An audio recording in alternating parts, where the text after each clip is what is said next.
fitting that I like right as you say I'm live. Hello, everybody, and welcome to, unfortunately, the last day of Projekt Fest. I hope you guys have had a fun week. It's been a blast for us. It went by so fast, but obviously we have a couple more events in line for you just before the end, and one of them is today, where I get to continue off from last Wednesday and get to show off a bunch more communities that I didn't get to show off the next day, but we have a ton more this time.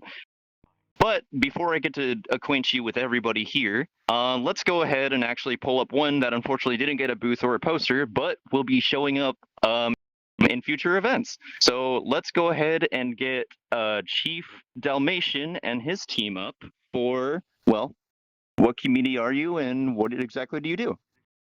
All right, so hi, my name is Chief Dalmatian, and I am the president of the Fluffy Fur Friends. So we are an international group of furries from all over the world. We do a lot of social community events here in VR chat, and we also do meetups in real world, I should say. Our main host cons that we always love going to is Anthrocon, that's happening right now, and also our other home con is Philadelphia, where we do a VR chat meet and greet there as well.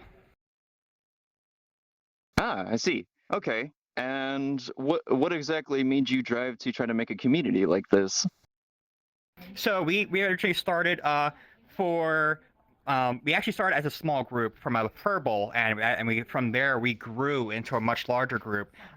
We help like people not only in like any aspect that we have here in VR chat, but we also help people that are also on the spectrum as well. Because my son has autism, so we help people in the spectrum, not only supporting them, also doing fundraisers for them as well during the month of April. So we always welcome anybody from all over the world into our group with open arms. All right. And I'm assuming since you do participate in a lot of these cons, are you mainly a PC VR oriented group, or do you also involve quests as well?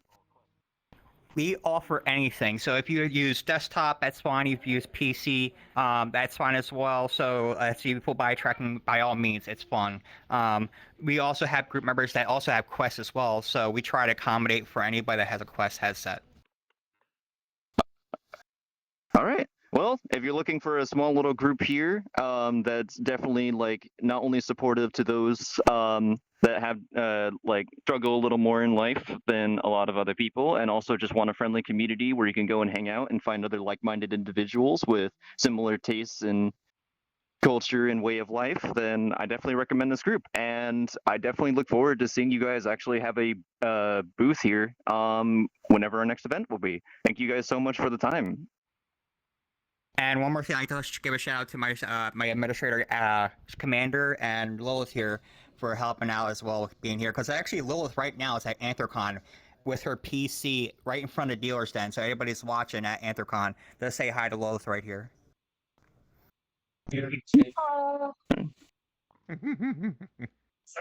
All right. Ron's got his hands in a lot of buckets too. Probably going to do some more interviews. Yeah. So this is one group that unfortunately didn't have the time to get a booth or a poster within our world, but if you're interested in with them, I definitely do recommend checking them out. They will probably be around here on the last day of Fest going around, so if you want to talk about them more, feel free to flag them down. And also, if you're curious about them, for sure, definitely check out the next event we may have, because they may have a booth there for you. So, with that being said, though, we have a lot more to come in, and I mean, I'm sure everyone here is getting Nancy out behind you, Emma. It will probably how many communities have showed up today, and there's still a couple more waiting in queue for us.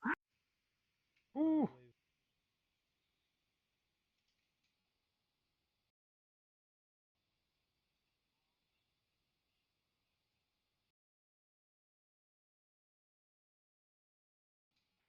Come on, camera. May not have just died. Everyone here. Emma, don't die! Don't die on us! All right. They survived. We're good. Imagine if they all just fucking died. All right. So as you can see, there's a lot to even to the point that it is causing a little bit of lag issue even for our camera crew. So let's go ahead and get them a little more optimized by having them head to their booths now so we can get these interviews underway. We have a lot to get to. So go on, guys, go on, head off to your booths. We'll be there in a minute. See you guys around. Chief Dalmatian, thank you all so much for your time, and we'd love to see you guys again. But thank you so much for coming out here tonight. It's been an honor and thank you. I have an eye on my Let's Discord. see. If you need me over at the Ministry booth, just All right. Why are some of you still standing here? Come on, get to your booths. Get to your booths. Thank you, I have Lilith. my eye on Let's my go. Discord. At the Ministry booth, yell. All right. I'm in a So, trying to get people in. first off, we have a lot here that's just in this main quadrant that has showed up today. So we're going to be going around here first, and then we'll be choosing a direction that goes all across the entire con, and we'll get to show off everybody. Let's start off with the one that's actually directly in front of me that I can see over here, which I'm surprised he showed off by himself. Hey, it's all right. It's 5 So- a.m. in Japan. You know what? That's fair. I give you that. But yes, obviously, if you don't already see the logo in the back here, let me introduce a very good friend of mine and the community that he is representing today. Obviously, Virtual Market, which is another convention that will happening this summer. But don't hear it from me. Let's hear it from the man himself. So, who are you, Lun, and what exactly do you do here at Virtual Market? So I'm Virtual Market's technical marketing director. I've been working with these guys since about 2019, late 2019, early 2020. What I do is things like this. We participate in virtual conventions. I help out with some of the more technical aspects, work on a lot of the advertising, and work on community stuff in virtual space mostly. And of course, come up with ideas for conventions and other ways for communities like PJKT to participate in the world's largest virtual event. So we're here repping our community, obviously. So we have a global, like a more English-speaking, but generally global-speaking community that's we're well over 1,000 members strong, and of course there's the Japanese community as well. At our convention, we've had tens of thousands of exhibitors and booths for about 5 years, and we're always looking for more non-Japanese participants. So participating in these kinds of events like Projekt Community is really important to us. Getting other communities like these ones to participate in we do these exclusive booths every year, and you might find one this time at Groove Ground Rhapsody for PJKT as well, if you can't get enough of these guys. And we want to show people. Uh-oh, spoilers. As well, spoilers are there. So what you're seeing behind us is actually all of the or some of the different booths in some of our new concept worlds. We do around 20 to 30 worlds every 6 months, uniquely designed and with a crew of many. Today we released our world preview video, so definitely go check that out on Twitter if you haven't already. But if you want to join our group and hang out and do our World Hops, which are a riot every Wednesday, thanks to PJKT, we had our largest turnout ever, the most viewers we've ever had as well. It's a way to plug your own channels, meet VTubers, meet other people, network just like you do here. You can click on the logo here and join our group. All right. I guess one other question I have about Virtual Market, this is more for the uninitiated, but what exactly is Virtual Market all about? What do you guys do at your conventions?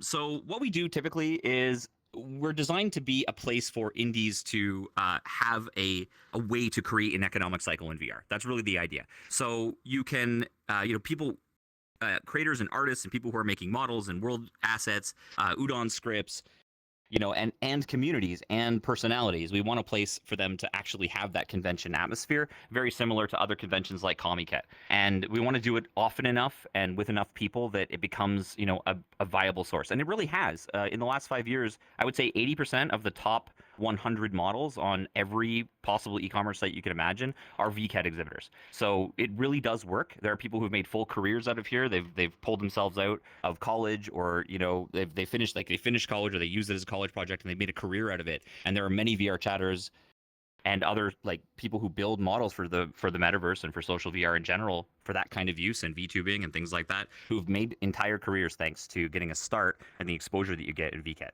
So that's really the purpose. We want to lift all people up and help indies succeed.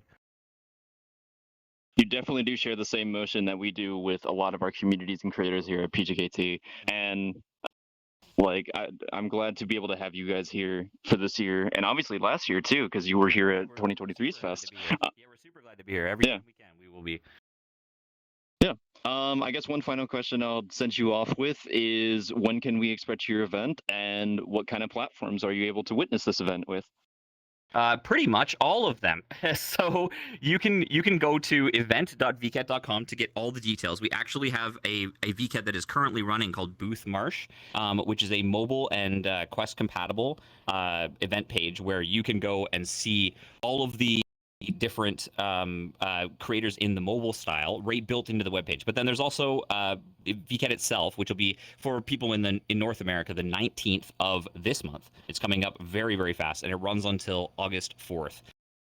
So it'll be around 1 a.m. UTC or 9 p.m. ish is our opening ceremony on the 19th of July. And then right after the last 2 days of the event, we'll have a real convention in Tokyo, Osaka, and in Shibuya, called VCAT Real, and we usually see about 40 to 50,000 people in person, as well as creators that build objects in the real world and in virtual space, and where that connection is born. So it's a lot of fun, and you'll see lots of coverage from us from the live event as well. And I'll be running around Tokyo with a camera pretty much the entire time. So definitely check it out. Don't miss VCAT. And you'll also be able to see additional coverage, not just from them, but from us as well, because we have a ambassador team ready and willing to help you guys out for this year. And I'm really excited to be a part of that and be able to get some coverage with you guys as well of everything that's going to be going on this summer. Yeah, I do want to say a huge thank you to PJKT for joining us as an ambassador team. We get ambassadors or like individuals who are really passionate about the metaverse, and pretty much everybody on the PJKT team applied to all the upper management on the PJKT team applied as a VCAT ambassador, and we couldn't pick just one because you're all wonderful, and so we decided to make let's try a team effort, and so you guys became our first group on the Western side of the inaugural, international ambassador team. So it's really, really good to have you all here. Yeah. Well, we do have a lot more other communities to go through, so unfortunately that's all the questions I get to ask. But if you all want to find out more about this, definitely go and check out their booth. It has a lot of information about this year's VKit, and obviously join their group. You can click the little icon right here at their booth to access that. And if you really want to ask Lun and some of the other global team members and even some of the JP team that sometimes shows up, join their group and go to the World Hop events. They all kind of show up very much, and you have a lot of opportunities to get a lot more in-depth info about Virtual Market and what they do every year.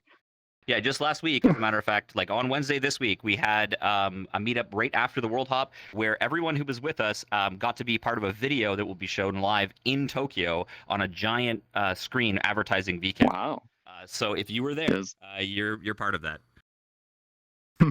Definitely a lot of fun opportunities to get your name out there and show off some of the stuff you do. So with that being said, thank you so much for your time, Lun. I got to go and see what other people we have in store for our audience here tonight. So congratulations. If you're all tuning in, by the way, one thing I did forget to mention, one small little rule. This is an interactive stream. So if you guys have any questions in chat, feel free to ask them while I'm interviewing a community, and I will do my absolute best to see them while I'm talking to them and try to ask those questions for you. Emma is currently changing into VCAT Sean by accident. Uh-oh. Yeah, that's my bad. I met colliders a bit too far in the booth. It's always a struggle. You get it in there, but you're good. I think we did an okay job. All right, let's go ahead and see what other communities we have before Emma keeps accidentally changing Abby's.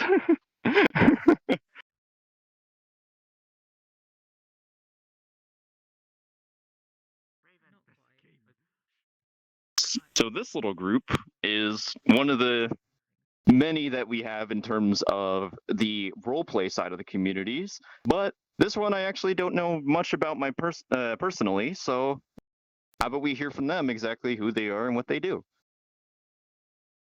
Hi, we are the Warren's Leaf Side Roleplay. We our roleplay that's been active for about a couple of years now. I first off wanted to say thank you so much for hosting this event and also for letting us be a part of it. We really appreciate the opportunity to. The Warden's roleplay community is A really great community of both cast members and also people that come and hang out with us inside of our server who, even if they don't participate as active cast members in the role play, still make it a great community to be a part of. The setting that our role play takes place in and that our cast members take part in is a fantasy town, that of which all of our cast members play townsfolk inside of, with a whole bunch of varying different sort of backgrounds and skills and stories to tell, and we sort of drive forward lots of those stories through those said characters. It's really self-driven storytelling with the rest of our staff and everything trying to let those stories be told. The setting itself is a flintlock and fantasy adventure, sort of a mixture of your typical sword and sorcery-esque elements, with a couple of other basically thrown in there that we include as well. Plenty of different stories that we have told throughout our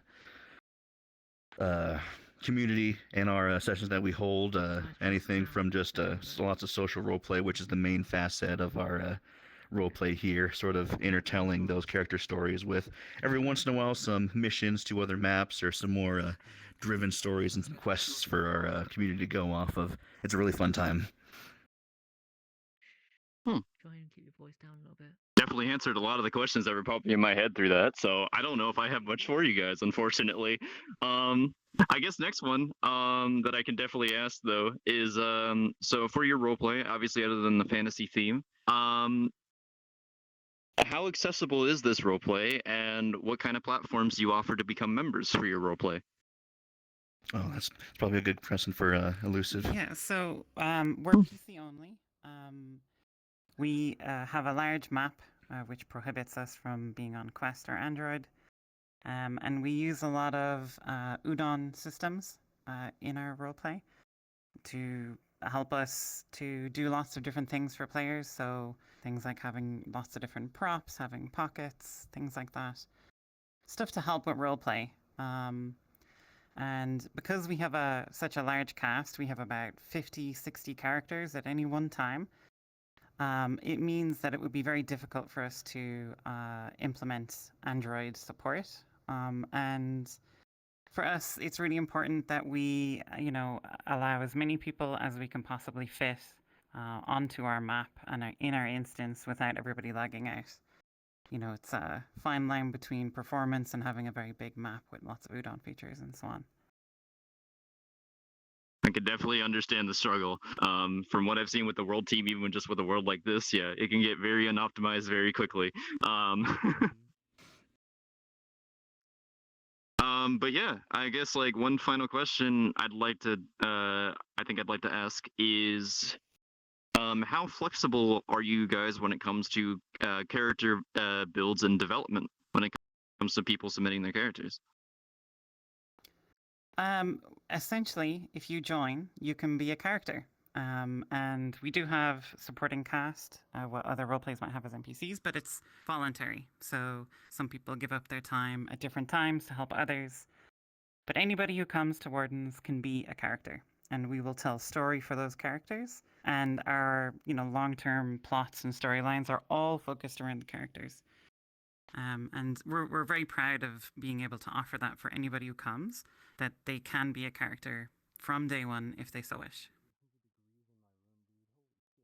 Well, there you have it. We have a roleplay that's more on the cannot see where your camera is. Oh, there it is. We have a roleplay that's built on the entire premise of a more casual line fantasy. So if you're wanting something a little less intense than something like that's very battle-filled, things like that, I definitely do recommend this group if you're looking for something a little more fun, casual, and very much story-driven. So Yeah. thank you all so much for your time. If you don't actually participate as cast, the community is still a great one to hang out when. You can watch any of the live streams that we do, and also sometimes we during breaks after major story or plot events, we'll usually hold like non-canons or just other casual game and hangouts that we'll do. So even if you're not actively participating, it's still a great community to be a part of. We welcome anyone that wants to join. Well, there you go. Thank you all so much for your time today. It means a lot. We do have a lot more communities, so we're going to have to try to get through this as fast as possible. But thank you all so much for answering these questions, and I hope to see you guys get a lot more new people. So Thank you so much for hosting. good luck. We really appreciate the opportunity. All right. Well, let's head on from one roleplay group to the other, which is actually right next door, which is actually made by a friend of mine. So let's head over.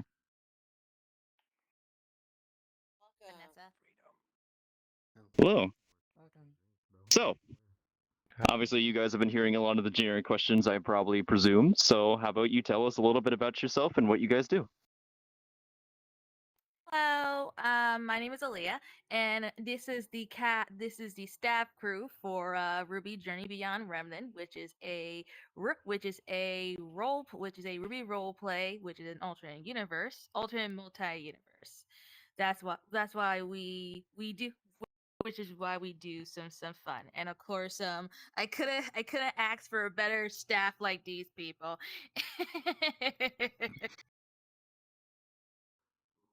So, what exactly do you mean by a parallel universe Ruby roleplay? What exactly is all involved in this kind of roleplay?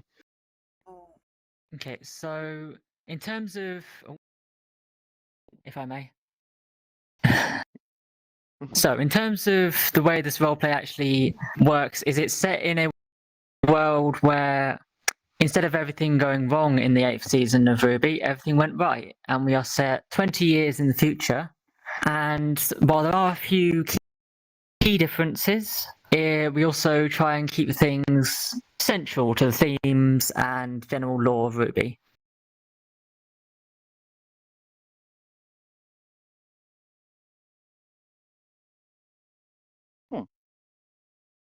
Yeah. Okay. So some things that are different are we have newer factions because Atlas, as you know, already fell. So this person over here, Sophia, actually runs Ivory Fang. I do apologize. I have a bit of a lag spike. Yeah, so what point was I at? I was just The knew about stuff that was different from normal Ruby. Oh, right, okay. Thank you. Ivory Fang. Yeah, if you want to take the mic to explain everything, or do you want to just continue? I can't see the mic on Then my Majin, end. you can explain your Oh faction. dear, okay. It's completely fine. Okay. They can still speak. It just helps with enhancing audio. Yeah. All right, Sophia, take it away. Talk about Ivory We Fang. can hear you perfectly fine. So I run the Ivory Fang as a sub-faction to replace Atlas, but they don't want to take over the Atlas, so they're trying to build up a government that is going to be fair and good from the last government they had to deal with. And the Ivory Fang is going to go, after that, go on their own to probably just stay making their own, like, place for everybody who has been harmed in the wars that happened 20 years ago. Okay. I guess the final question I have for you is what kind of... Oh, you have something? Sorry. They also drop. Oh wait, do you want to ask the question then? Because I think it was probably around something I was gonna already say. Oh, I was just gonna. The last question I'm gonna have for you guys is what exactly platforms do you guys offer to cater to? Is it PCVR, Quest? We cater to PC, Quest. all platforms. We have PCVR and Quest compatible avatars for both the NPCs that we use and the characters. In terms of accessibility, when concerning things like disabilities, I, as a person with a fair few of them myself, do try to keep things a bit more, on the down low. We have rest times, we have intermissions. So accessibility with both things like Quest and PC, as well as for more general disabilities or things like social anxiety, we do try to cater towards those as well. and then you wanted to comment on something really quick before I end it off here. So a few things about us. I'm just gonna do a short note about a couple things, but we also like the community that started off. We do have people who are on the spectrum. So and we try to accommodate best for those. Some people can get overstimmed, and also a few other things. Ivory Fang also drops humanitarian aid, and it also just helps. Like she said earlier, helps rebuild. Another thing that's different is we have professors being like the original teams that were in the show, like Team Ruby and Juniper. And a few things that are different is, well, we have decided to kill certain characters, but others that died we either brought back or we said they never got killed. So for example, Ironwood is still dead because we all hate Ironwood in this group. That may or may not be a controversial statement. Who knows?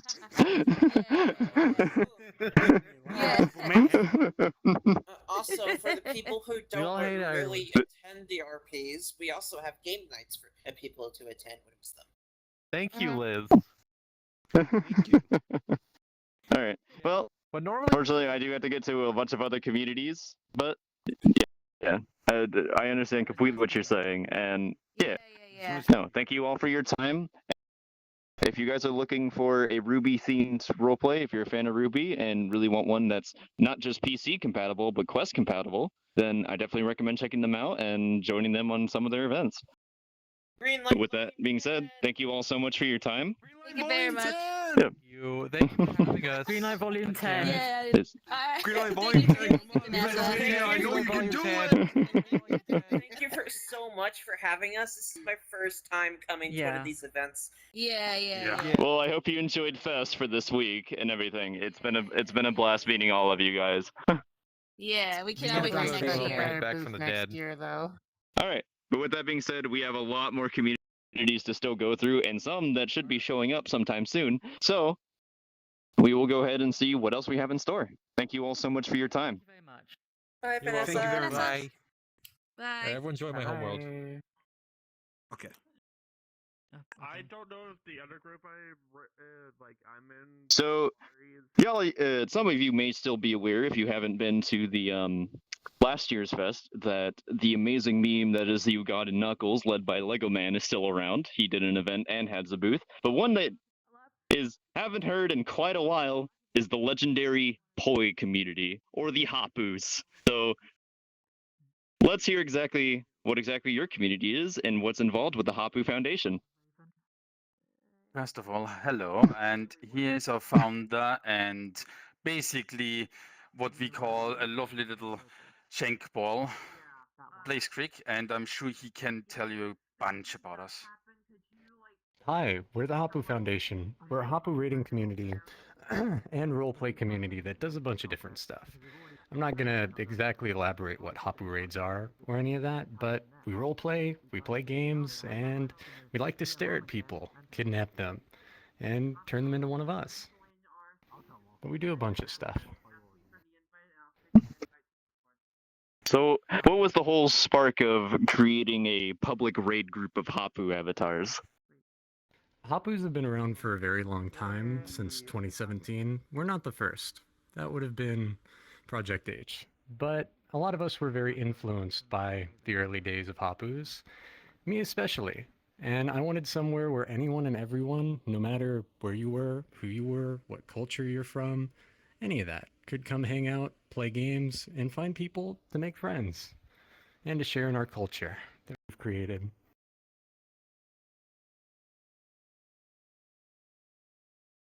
Okay, so other than these little public raid things, I think one question I have is, what do you guys offer in terms of events other than, just that? Well, outside of raiding, we do your typical Discord and in-game events for VR chat, whether it's a karaoke night, game night, your typical kind of stuff. But we're fairly secretive, and we'd rather people experience it firsthand. They can know the baselines, but the rest is for them to find out. I can admire a community that likes to keep the surprise. But yeah, that that kind of concludes all of my questions. Obviously, I would assume that you guys offer both PC and Quest, given the kind of nature of your events. We do support. Am I correct on that? For PC and Quest. We also support several other platforms as well, along with various games and a lot of stuff. Well, if you want to be part of a living meme that's been around since the 2017 days of VRChat, then I definitely recommend checking out this group. Obviously, this is not the only little meme group that we have today, but this is one of the ones I find personally enjoyable, as well as the Uganda Knuckles. But I guess I have a biased soft spot, considering the fact I grew up with both memes at the same time. It's fair. I wouldn't call us a meme by any means, but I'd say that's more reserved for the Knuckles. We're definitely a role player. Yeah, that's true. Yeah, but you guys definitely do have your fun with it, and I appreciate all of you guys finding your own ways of fun. But yeah, obviously we have a lot more coming in, so let's go ahead and see what else we have in store. We are still going through, we just got through, what, 4 communities now? Maybe, yeah, 4? So, and we have so many more, and just this one quadrant alone is already packed. So let's go see what else we have in store. Thank you guys so much for your time.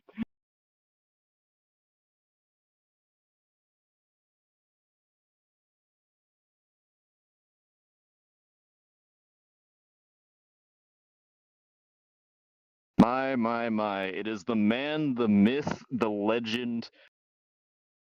Like, if you don't know who this man is, then clearly you haven't been either at our events long enough, or you just haven't been in VRChat community very long. Sorry. But, obviously, if you don't know who he is just by the Nanachi avatar, how about we have you introduce yourself and what exactly your community is? Sure. I am Cyrix. I make games in VRChat mostly. We run tournaments, we have game nights, and just general playing around. Every now and then we do a concert as well, or I do a concert in VRChat that I really enjoy doing, but they take a lot of time. So, I think a lot of people know you very much for your games, such as Laserdome, and especially Fate of the Year Bloss, I know is a very popular one. But what inspired you to actually create these games? Mainly, like way back, I just wanted to do something with the expensive headset that I bought. But also, it's been like a thing for me. I always want to make music for games in general. I never got a gig, so I decided to make my own games and make the music for it. Like, that's my main drive, really, to make the soundtrack and FX and things like that. And that clearly evolved into doing these crazy effects concert worlds that are absolutely a fun time to go and witness. I mean, how do you think, I think obviously if people are not familiar with the games, they are PC only, so I don't think I have to ask the platforms one for you. I have one Quest World. Oh, that is true. You do have one. You do have one. I did it once to try it, and I'm not doing it again. It sucked. Thank you. But obviously, I think like the biggest question that I can ask to kind of end this off is, as far as everything goes when it comes to Laserdome, Fate of the Year Bloss, Abbey Wars, all of that, it's one thing to have the inspiration of using music as a drive to make the games. What made you spawn the idea of doing tournaments for them? Oh, that was someone in the community just came up with the idea. I think Rickety and Chris Canny was the first people who helped me organize them way back, and then we just kept going. I mean, I'm not a public speaker or a commentator, but I'm doing my damn best to fake it. So I've been doing well. I think we've done. I'm sure you've learned a lot from Chris. Yeah. Yes. Chris takes over, man. I don't have to do shit. But obviously, if you're not familiar with Cyrix Media, I definitely do recommend check out his booth and check out his information. If you're a fan of any of his games, do check him out, and also join the community. If you're interested in trying your hand at a tournament, they're a lot of fun. They're never really that serious and everything, and everyone just plays to have fun. I'm speaking from experience there because trust me, it's nothing as crazy as hearing banjos coming from the Blood Ravens whenever you're fighting against them in a tournament arena. The more fun you are playing, the more attention you get. Like, yeah. I love every community that has played in Laserdome because all of them loses their shit and just goes bananas. It's so much fun. It is amazing, and it is a fun time. So if you're looking for a not so serious little sport location, definitely check out some of Cirque's game, and definitely think about joining some of the tournaments they have. How often do you actually host the tournaments? We try to run tournaments every month in my different games, mainly going between Laser Dome and Avivores. We have also tried to do a Olympics now where we included all my games in one night, and that was fun. We're probably going to do that again. But generally once every month, depending on vacations and other events that happens. That's our goal. All right. Well, thank you so much for your time, Sirix. Obviously, I'm sure you would like to get some sleep now because I know how late it is for you. But thank you. I can do what I want. Well, thank you so much for taking the time to come here today and talk about your community. And I hope people find an interest. And obviously, you can come right in this world. Even after the events all conclude at the end of today and everything, you will still be able to go and check out these booths because this world will not be closing. So I hope to see you guys all later, and I hope you check out a lot of the communities we have here. All right, now I do have to get through a lot more, so thank you so much, Sirix. Let's go and see what other communities we have in store.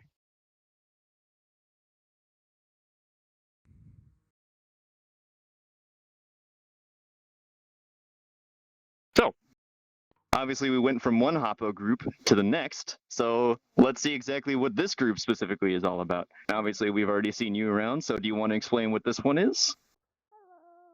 I'm gonna let Zoe do it since I talked about Hoppo Foundation. Yeah. All right. We are the Abyssal Police Division. We are a Hapu police roleplay group. So, we do the normal police stuff, but we add our little bit of jank on it. We just have normal Hapu's jank as well. It's a little fun. We go around. Just, arrest people, look for wholesome people. It's a good fun time.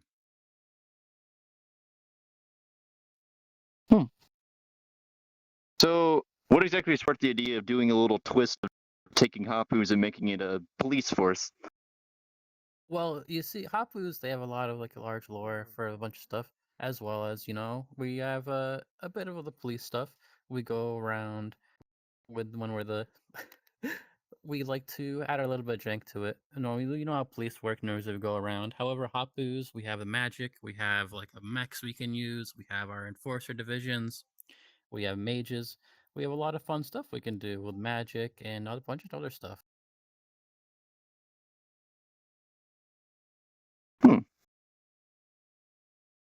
Okay. I guess ultimately, how in depth is exactly this roleplay? Is it more of a light RP, a little more serious? What exactly could people have in store for a roleplay like this? Well, we have a few different levels for our normal play trolls. We have a bit of a lighter RP. It's a bit more lighthearted, a bit more fun. We do go more in depth with their different divisions, like our mages and engineers and stuff, where we do more stuff like repairing stuff. It's a bit more heavy like that. And then with our enforcers, which is where we get into our really deep, heavy roleplay, where we do set scenarios, or we just go around into public worlds and maybe do some firefights or something with other people if ends up happening, and then we'll bring them in and arrest them, usually with that sort of stuff. And then I would assume it's kind of similar to how the Hapu Foundation works. I'm assuming you guys cater to those platforms as well, so correct me if I'm wrong, but if that's the case, I don't think I need to ask that question. So I'll ask one other one. How exactly does one get involved, and what can they expect when it comes to, something like, maybe ranking up or things like that? Well, to get involved, usually when we do arrest somebody or bring them in, we'll usually invite them to our Discord server, as well as if you just go to our world, we have a link as well as a link here in our booth. But in order to rank up, essentially the way it works is we have several ranking systems. First, to get to rookie, which is the first ranking to earn, you just have to attend a few poi trolls, then you'll earn that. After that, we have a constable rank, where you have to go to training for that in order to get that. And so forth. We have officer, where in order to get that rank is you have to start taking leads. And once you start taking leads, we'll take notice. And when we think you're ready, you'll get officer rank, and so on with lieutenant as well. Well, Well, there you go. If you want to have something that's very much more roleplay oriented with the Hoppy Foundation and get to have some fun with that, I definitely do recommend checking this out. And thank you all so much for your time, as always. So, with that being said, we do have to kind of speed run this a little bit faster. So I'm going to jump straight to the next community. Thank you all so much one final time, and I'll see you all hopefully next fest. I hope you barely like our short and not answers.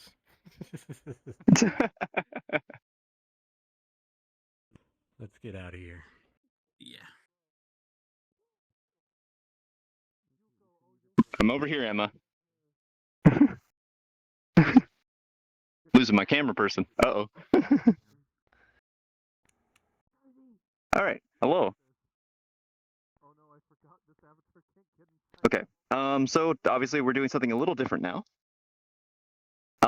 And with this group, we went from, we had some role plays scattered here and there. We had another convention, and we also had a person that's known for creating games and tournaments. From there, let's introduce a new kind of community. How about we have you guys introduce who you are and what you do? We're Ministry Promotions, and we offer promotions and logistics to all different types of VR events, be it for concerts, shows, bringing attention to RP communities, tools, or assets such as anti-seizure avatars or green avatars that still have a bunch of features on them, so that way you have a good template to make your own base.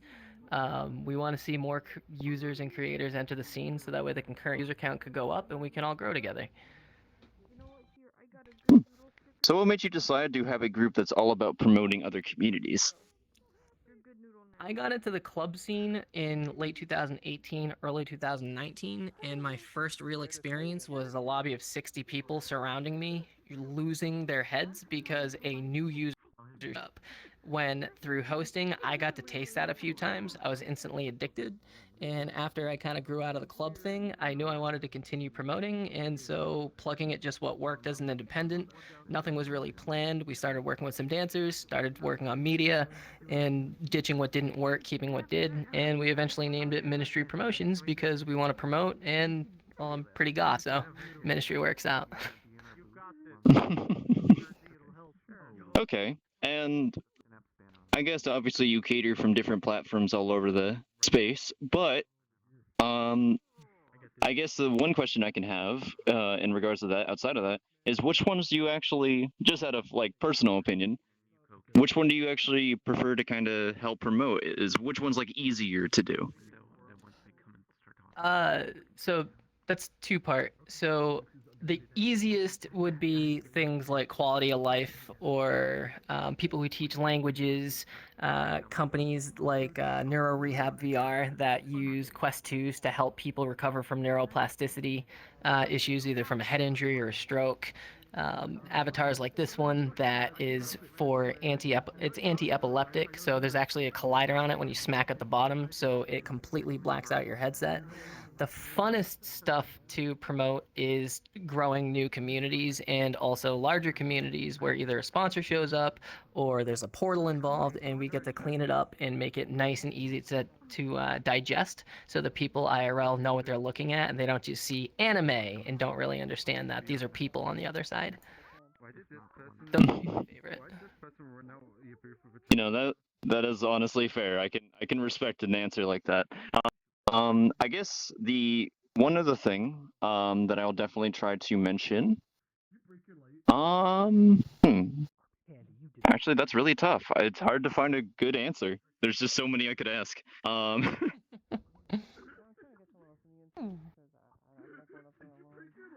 Well, I guess just ultimately then we'll just end it off with this. So do you guys have any actually events you're planning on promoting here soon that people may be able to join after Fest is over?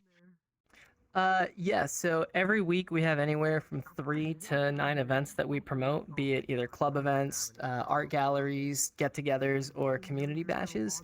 But at the end of the month, we're actually going to be a part of Virtual Fest. That's going to be a 3-day festival. I think there's a fundraiser attached to it. I'd have to double check my notes. I wasn't prepared for that. But it's going to be 3 days with some IRL musicians playing into VR.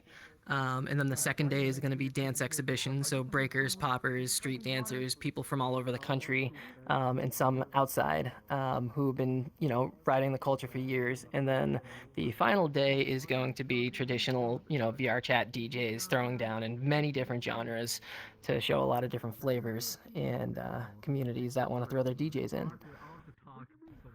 Well, there you go. If you're interested in any of those little events that are going on, definitely check out Ministry. They're going to be your direct link to a lot of that. So if you want to go and join the community and keep up to date on a lot of this stuff, I definitely recommend checking out their booth. With that being said, we need to get jumping. So let's go and see what other communities we have in. Thank you all so much for your time. Thank you. Hello, welcome. Come, we have much to discuss. Now, this one actually, I have the honor of knowing a little more personally because I have a friend that works in here. But I don't want to be the one to spoil all the fun that they have. This is a little different than what you'll probably expect. But how about you explain exactly who you guys are and what you do? I think I need a harness. Are we able to take the microphone from you by chance? Feel free. Much better. We are a pseudo RP bar where the bartenders are the ones that are role playing. Compared to all the other bars that exist in this game, we run a little differently. Rather than paying with conventional means of money or getting your drinks for free, we have you pay with confession. You must confess based off of one of the 7 deadly sins. Each confession gets you a drink. It's as simple as that. Hello. Hello. How's you? I'm good. How are you? So what exactly sparked the whole motivation to create a sort of sin-based bar that's about confessions in trade for drinks? It's hard to hear you, but I appreciate your existence. Well, back during the pandemic, everyone was inside their own homes. Everyone was alone. They were having their own thoughts, dealing with their own mental issues. So Brew, our owner, decided to create the Crossroads as a way to combat that and allow people to express themselves in the world of VR chat.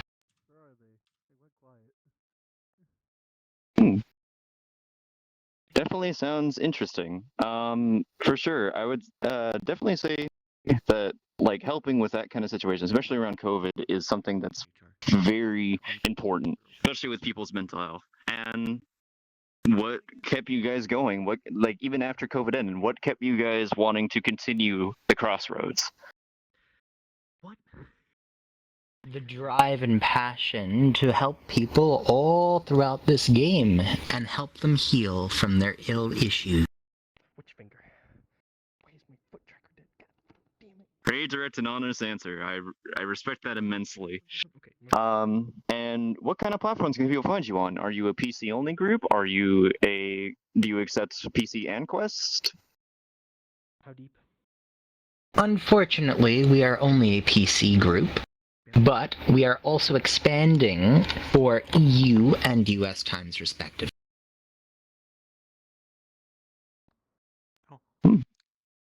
Well, I hope you guys continue to expand, and maybe one day a lot of Quest users can actually experience the kind of services you offer eventually. But only time will tell, I assume.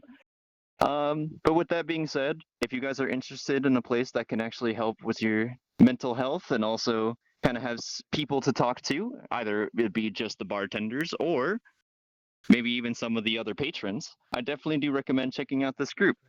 Thank you all so much for your time, and I hope you get some good service over at the Crossroads. Thank you very much. I would have killed you, Church. So, we're going to be moving on from a pseudo roleplay to a somewhat more light, but also kind of a weird in-between, actually, between light and heavy roleplay. And we'll go ahead and see exactly what they offer in terms of their community. Oh, God damn it. Come on, Emma. Don't be shy. Hi. Hello. Now this is another group that I am very biased and very happy to see you guys have made it here to 2024 Fest. But Thank you. I don't want people to hear it from me. I wanted to hear it from you. Who exactly are you, and what do you guys do? Yeah, can I have the microphone? Sure. Thank you. So yeah, we are the AWMC Industries, or short AI, and we are a light roleplay group based around like a futuristic system of the Marine Corps, if you want. So yeah, we have different fire teams or squads that have specific levels of roleplay. So we have some more light roleplay fire teams, and then we have more combat-focused fire teams that are more heavy-based. So yeah, and yeah. By lore, we are arms dealer and candy supplier. I mean, only candy supplier, if you can see. We have likies over here, no porkies. We don't know what porkies are for legal reasons. Yeah, and yeah. We like to hang out and play games, but also have specific trainings for our fire teams. For example, we have 4 currently, with the 5th one on the horizon. 2 are combat-based, 2 are flight-based, and my fire team is a medic squad, so we learn android anatomy and how to fix up androids and make sure that everybody comes alive from the battlefield.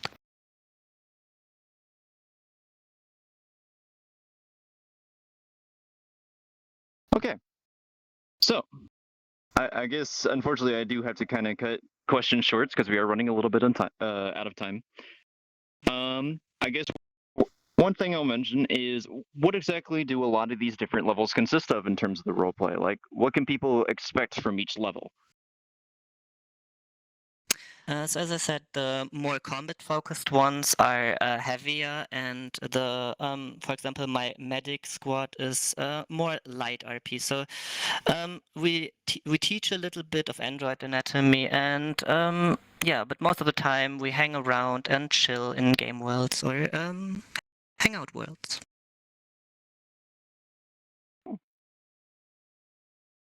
I will leave you with one more question, and this one has been a burning question for me for so many years.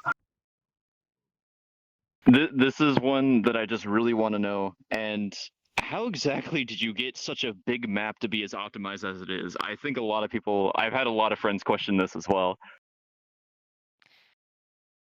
So yeah, our leader, Avoxy, makes all the avatars, and our beautiful HQ. This is a little yeah, model of it. It's the Titan HQ, and it's also a public map. So if anybody wants to visit it, it's accessible for everybody. So just Titan HQ in VR chat, and there you can see basically this beautiful artwork. We like to commission a lot of artists from different sources, and yeah, we like to show our beautiful faces and members.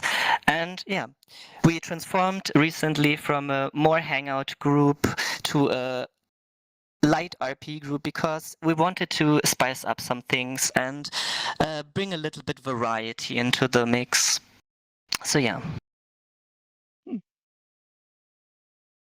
Well, there you have it. If you're looking for a group that's a little bit different than most, then you can definitely go and check out their booth right here at Projekt Fest. If you want some more information, maybe find some of these lovely folks.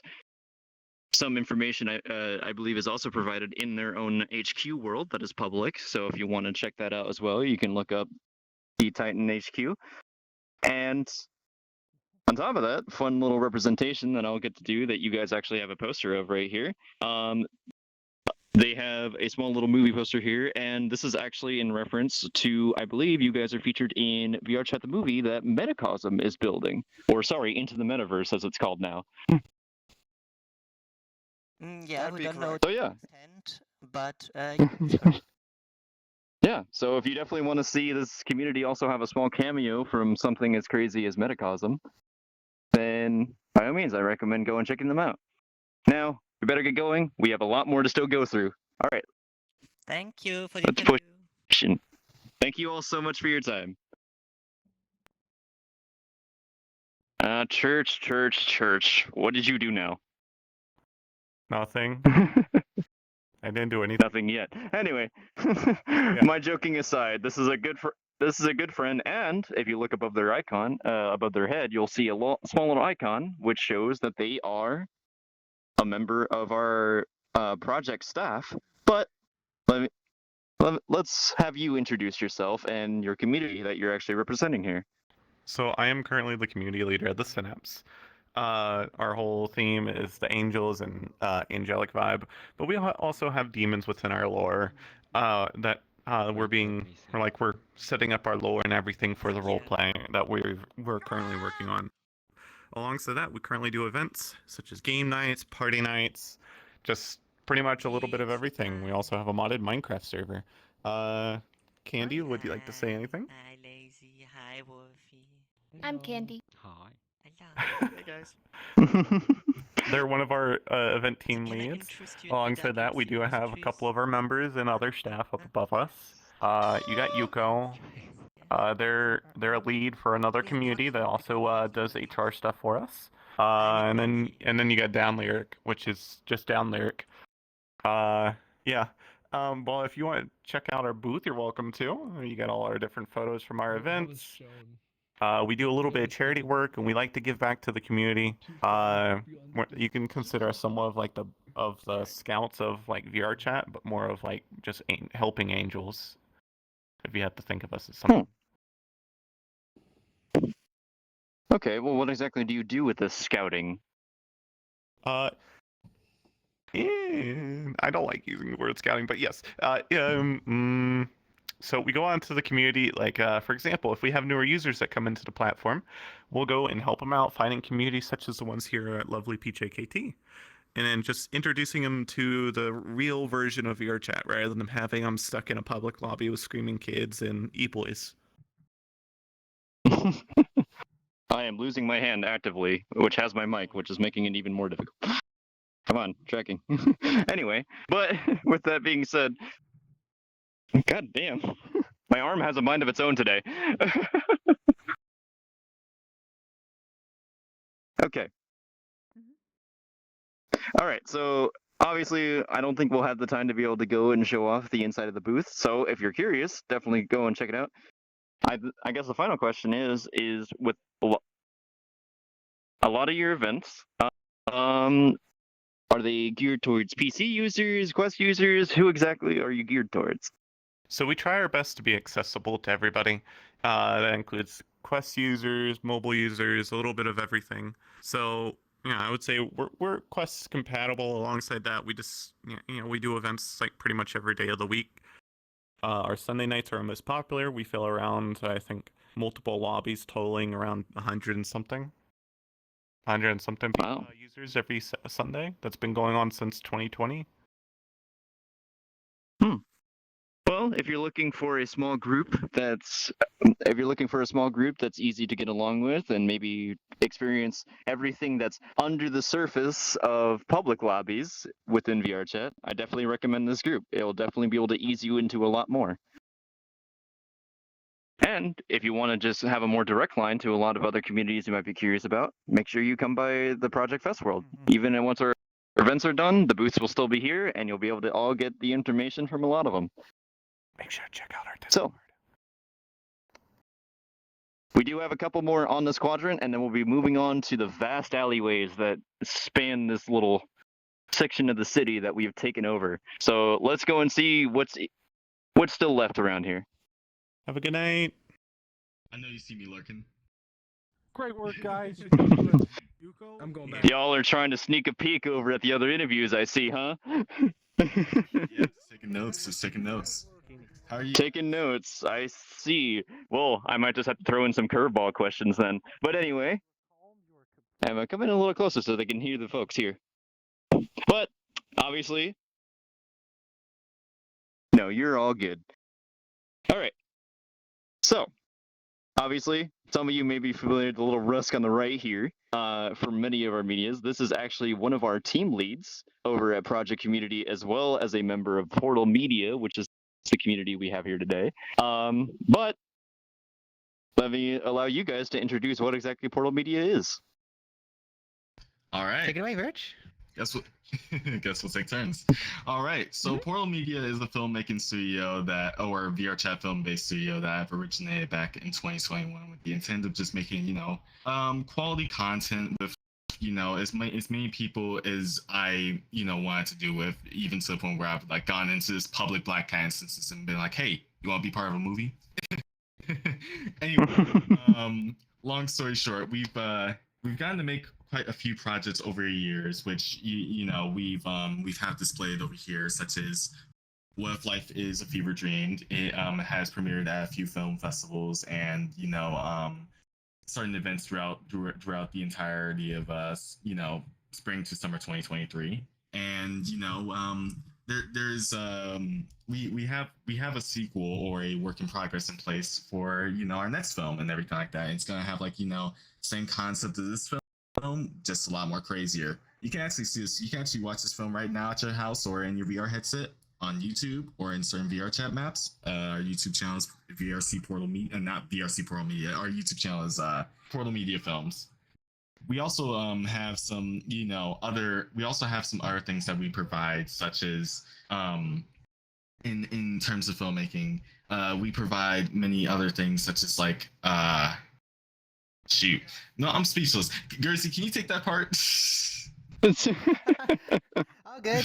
Yeah. We've also done a number of other projects as well. We've, for example, one of our next big installments was also a totally normal game show, which is kind of like a fictional based game show where we have the really great opportunity to collaborate with a lot of different content creators, people like Tia from Johnny, to Parzival, to streamers like KDVR and things like that, as well as Twice VR as well. And yeah, just having the opportunity to be able to get the VR chat community involved in projects such as these, it's really a really awesome opportunity. And yeah, we've also done a little bit of small form projects as well. We've done a little bit of shorts that you can also find on our YouTube channel and things like that. And actually, just last Friday, we were currently in production for our sequel to Fever Dream, Phantasmagoria, and one of our body actors was doing a little bit of shenanigans behind the scenes, and I thought it was fantastic, and I thought it was I'm gonna try filming this,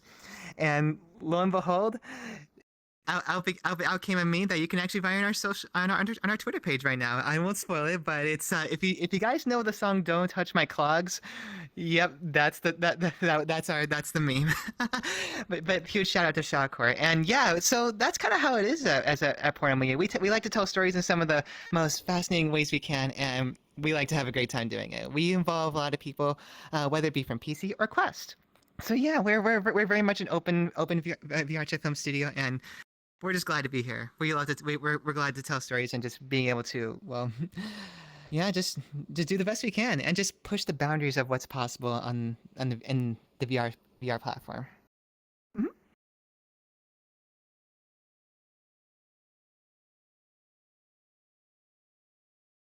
Oh, you get it? Apologies. Anyway, but I think one final question that actually more has me piqued and intrigued. What exactly sparked the whole idea that you guys first realized that you can make VR chat into a filmable space? Ooh, I think that's something. Well, I guess I could share my side really, but I think Virtual may also be able to vouch in as well. How I first yeah, absolutely. So I think what first came around for realizing just the amount of potential of being able to tell stories in the VR space really kind of came around. I think it first came around when a certain film released, and it was called Derailed by Acme Jack.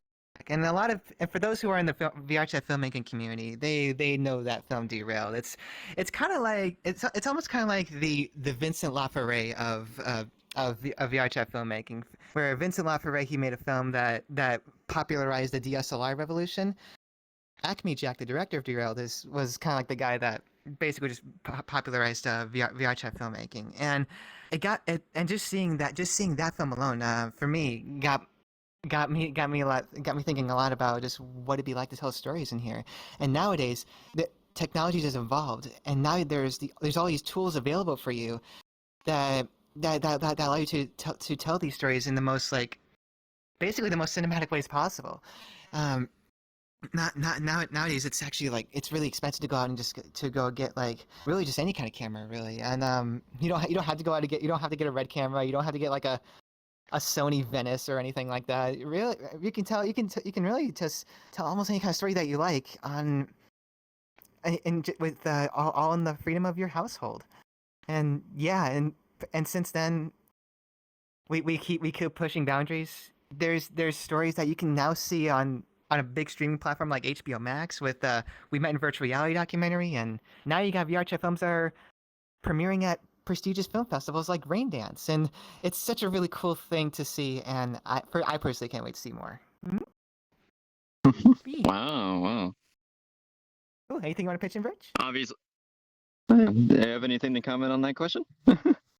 For me, it's Metacosm. That's pretty much the reason why I started this video. Literally, I saw the trailer to VRChat, the movie as it was called, and whatever, and I was like, ah, shoot, this looks sick. Let me see if I can make something like good and whatever. My first like shot at that is like a insanely low quality snippet of a film that I was trying to do. That's still on YouTube, by the way. But we came a long way from there, and you know, I was like, shoot, you know, I'm very honored to like, you know, work with you know, some of these people from different studios like Metacosm or Penrose or you know, different independent filmmakers like, you know, let's, you know, for example, like Legend and some other ones that have helped me you know, gain some actual knowledge within, you know, this world of filmmaking and crap like that, because, you know, like I'm very eager to make more content just to entertain people and everything like that, and just to have fun while doing it, you know, just the midst of it. Well, there you go. It's honestly amazing of how much work you guys have put in and essentially help revolutionize the filmmaking business here in VRChat. It's amazing to see you guys. And obviously, thank you for that segue, for that answer. But we are going to be moving on to the next group. And actually, the ones we will be talking to is from one film studio to the next. We'll be going to Metacosm itself, and maybe we'll get a little more insight on Into the Metaverse or VRChat the movie. So let's go and see what they're up to. Thank you all so much for your time. No problem. Same. All right. Hello. Hello. Took us a little bit, but we finally got here in time when you guys are at your booth. Welcome. So, obviously, do just have to quickly say, love the booth for this year. You guys did a phenomenal job on the quality of it. Oh, thank you so much. Now, obviously, we heard a little bit from Portal Media of what you guys are about, and obviously I know a little bit by mentioning the film studio. But how about we go a little more in depth? Who exactly are you, and what do you guys do?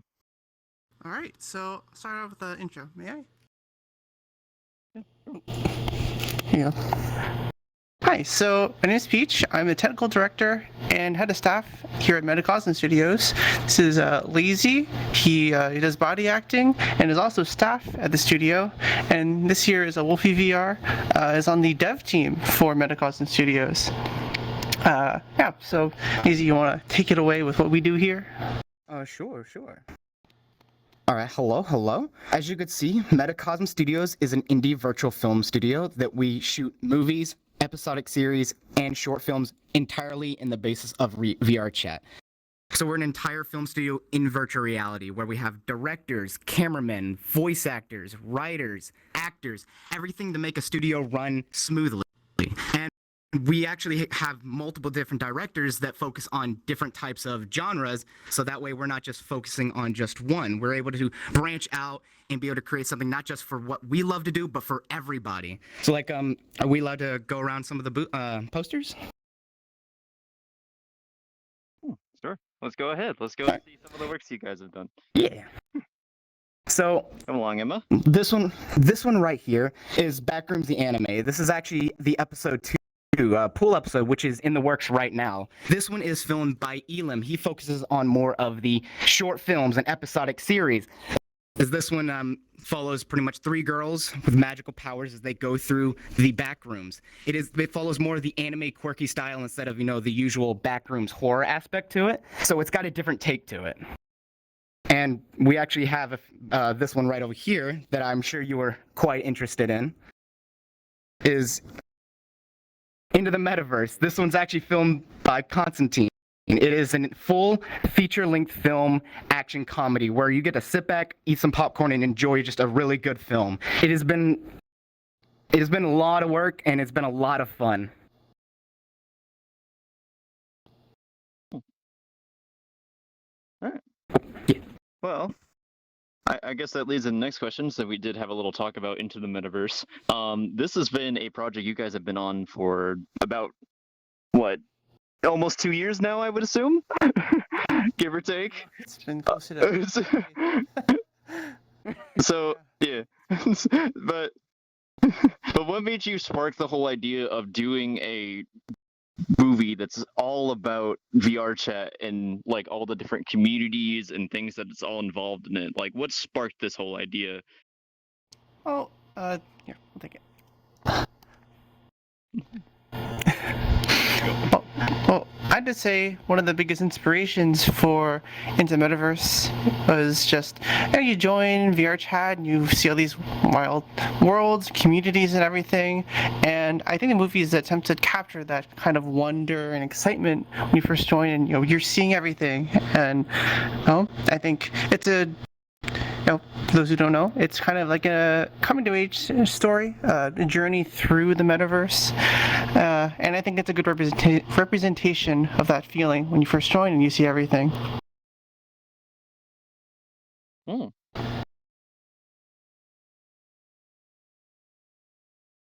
Now, I guess moving on, like from there, let's talk about a little bit of all the individual teams at work at Metacosm. How do you guys go from planning phase into getting your teams assembled, and how does everyone kind of generally understand their role when it comes to a certain film they're working on? All right, take that question. So, Metacosm Studios, there's a lot of different teams, but all of it really starts with the directors, the writers, the people who want to start with a creative process, and we have various teams that will, the individual contributors will work towards them. Just for instance, we have the film back there, The Pool Rooms, the anime, episode 2 coming out soon. That we have various people from the dev team. There is one big dev team, but there are various people who are essentially they're asked if they'd like to contribute, and then they're assigned to this team. And they have clear-cut expectations and things that need to be done in order for this film to get to the filming stage. And after the filming stage is done, there's also other teams such as the localization team. They're responsible for translating and getting the subtitles done for these films. Everyone has their place. It's also the event team. Helps us keep the studio together, doing things and everything. And there's just a lot of teams. There's a lot to do for these movies. Believe me. I would imagine with how much quality you guys bring, like just a lot of the film studios, the amount of quality you guys bring to a VR chat space and make it into a film like that. I mean, only imagine how big your teams are. Like, you would imagine PJKT's team's pretty big, but you have not seen Metacosm's. But with that being said, I think like one last thing I'd like to ask about it, which is more on the technical side. I think like one thing I'd like to see is like, outside of just making all these films, how much do you cater to like people that want to get into the film space? Like, what do you guys kind of offer to help people learn when it comes to making films inside of VR chat? How can people get involved in that kind of business here? Well, so this is an upcoming initiative that we have. We'd like to get involved in more community-based films. We haven't sorted out all the details necessarily, but the idea is, we want to share the knowledge that we've accumulated over these 4 years almost that we've been operating. And, there's just a lot of, information that we can give to these new directors. It's coming soon, but besides that, we also work with other directors from places, and we oftentimes will advise for them. And it's kind of like a one big happy family in filming space sometimes. Very well said. All right. Well, I want to thank you all so much for your time. And honestly, I'm sure as a lot of people that are familiar with the work, I am very much looking forward to Into the Metaverse finally releasing. I know you guys have been teasing it a lot. I can't wait for that to finally come out. Thank you so much. Thank you. But obviously, if you want to follow not just Into the Metaverse, but other featured works that they have done and everything, definitely go and check out their community and go and check out I believe you guys have a YouTube channel, and there are any other channels that I'm not aware of that you guys post your stuff? It's on the board right here. Of course we have our viewer chat group, but we also have our Twitter, YouTube, and we have a Discord. It's basically discord.gg/metacosm. Thanks. Well, there you go. So, if you're interested in the film business and definitely want to go and take a look, I definitely recommend Portal Media and recommend Metacosm. They're definitely a very fun place that you can definitely learn a lot of cool things, especially in the filmmaking business. With that being said, thank you so much for your time. And now, we've cleared out this quadrant for now, so let's actually go on and see what the other people. I'm sure they've been dying to get some questions. We have a lot of people here, as you can tell, so it's taking us some time. But let's hurry up and go and see what they're up to.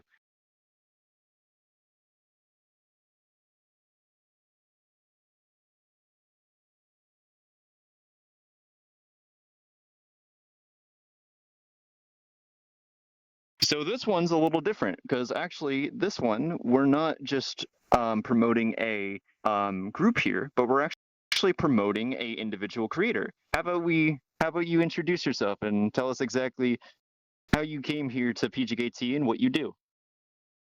So, my name is Scully, that's my alias, that's what we go by. I run Skullco, which is a digital asset studio. We create digital assets, 3D models, images, VFX files, all sorts of stuff like that.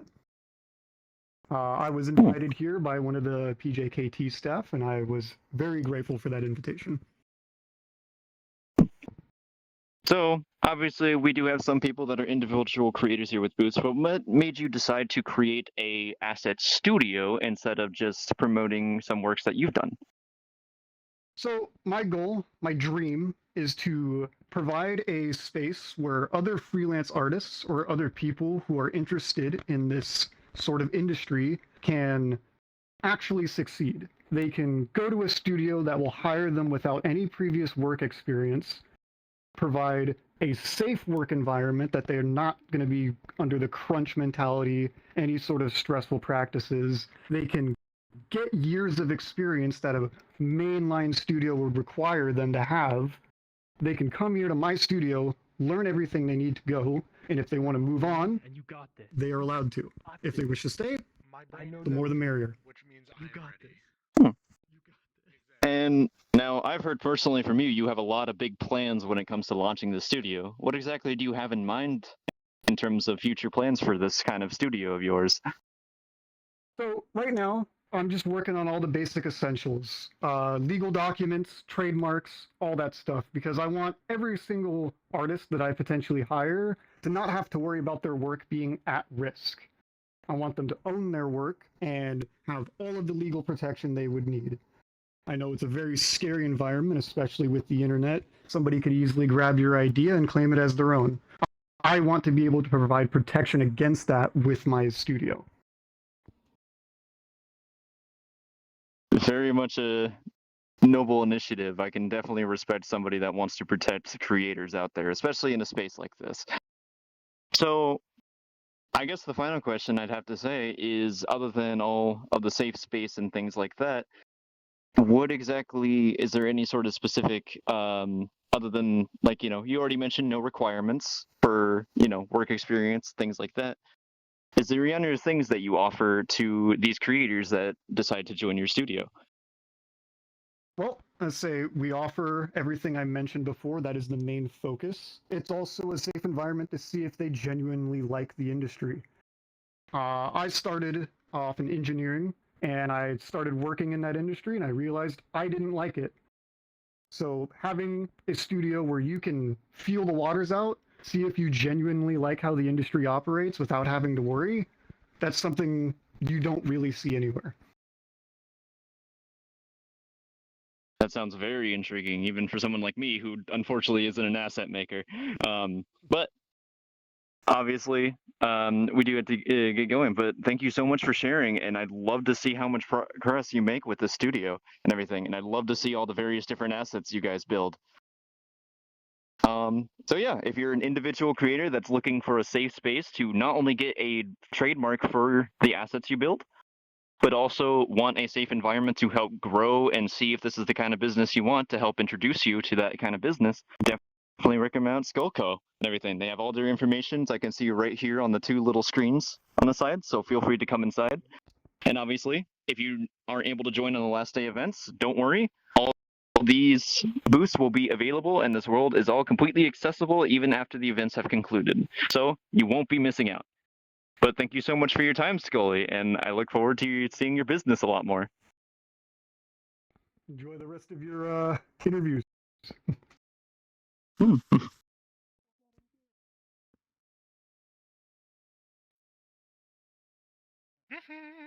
right.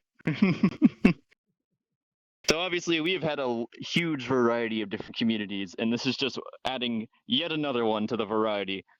No one really pays too much attention to the small little hangout groups, but let's not hear it from me. Let's hear it from good old Gear Gabo here, which is not the main rep. This is actually from a main member of ours that you can see by the name of Novid. He has this little icon here. So Novid is a lovely PJKT media staff member. But Gear, how about you tell us a little bit about his community? Well, Nova Notes, surrounds around the man himself, but as you could tell, there's a few familiar faces on the board here. A whole bunch of different staff from PJKT and other groups. You've got artists, creators, you've got influencers, everything that you could think of is all mixed into this nice little package that he's made of a community here, including you yourself, Stinker, and you there, Emma, behind the camera. Yes. Does focus, well, not even the group. Novid himself focuses mostly on DJing, both in VR chat, outside of VR chat, and the podcast, which is called Novid Notes. You get YouTube, Spotify, whatever the heck. But yeah, we like to just chill out, see each other, meet new people, and he's a bit of a stinker. I'll say that on camera because he can't fight me right now. Novid, you're stinky, and I know you're watching. Fight me.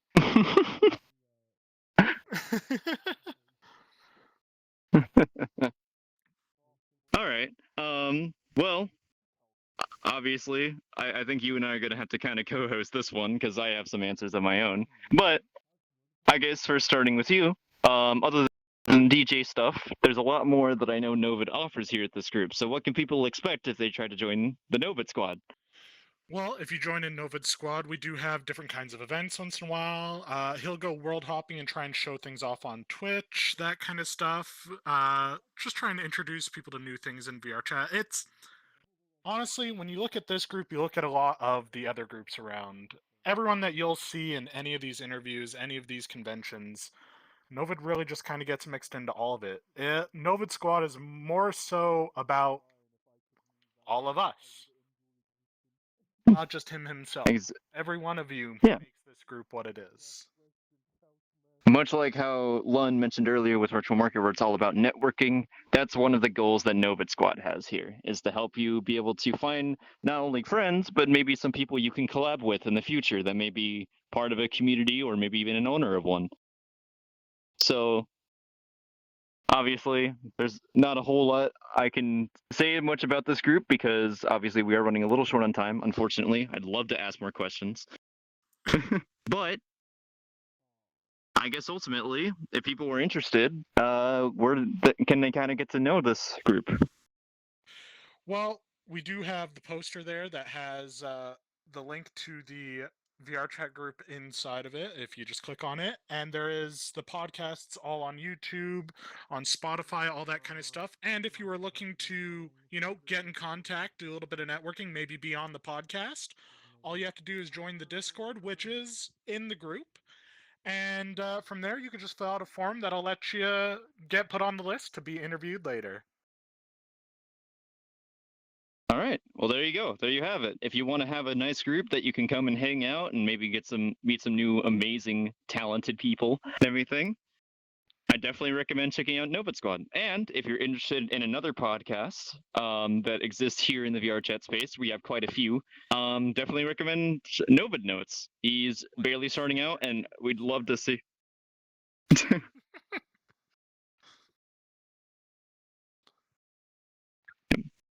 All right. But let's go ahead and move on to the next community and see what exactly we have in store. And this one, actually, you did see a little bit prior. So let's go see who they are. Hey, Vanessa! How you doing, Yuko? So obviously you saw them earlier at the Synapse, kind of hanging out in the second floor window. And you might be familiar with the little sign behind them. This was one we actually got to feature in a pool tournament. But let's see exactly, other than pool, what do you guys offer here? What is your community? What do you guys do?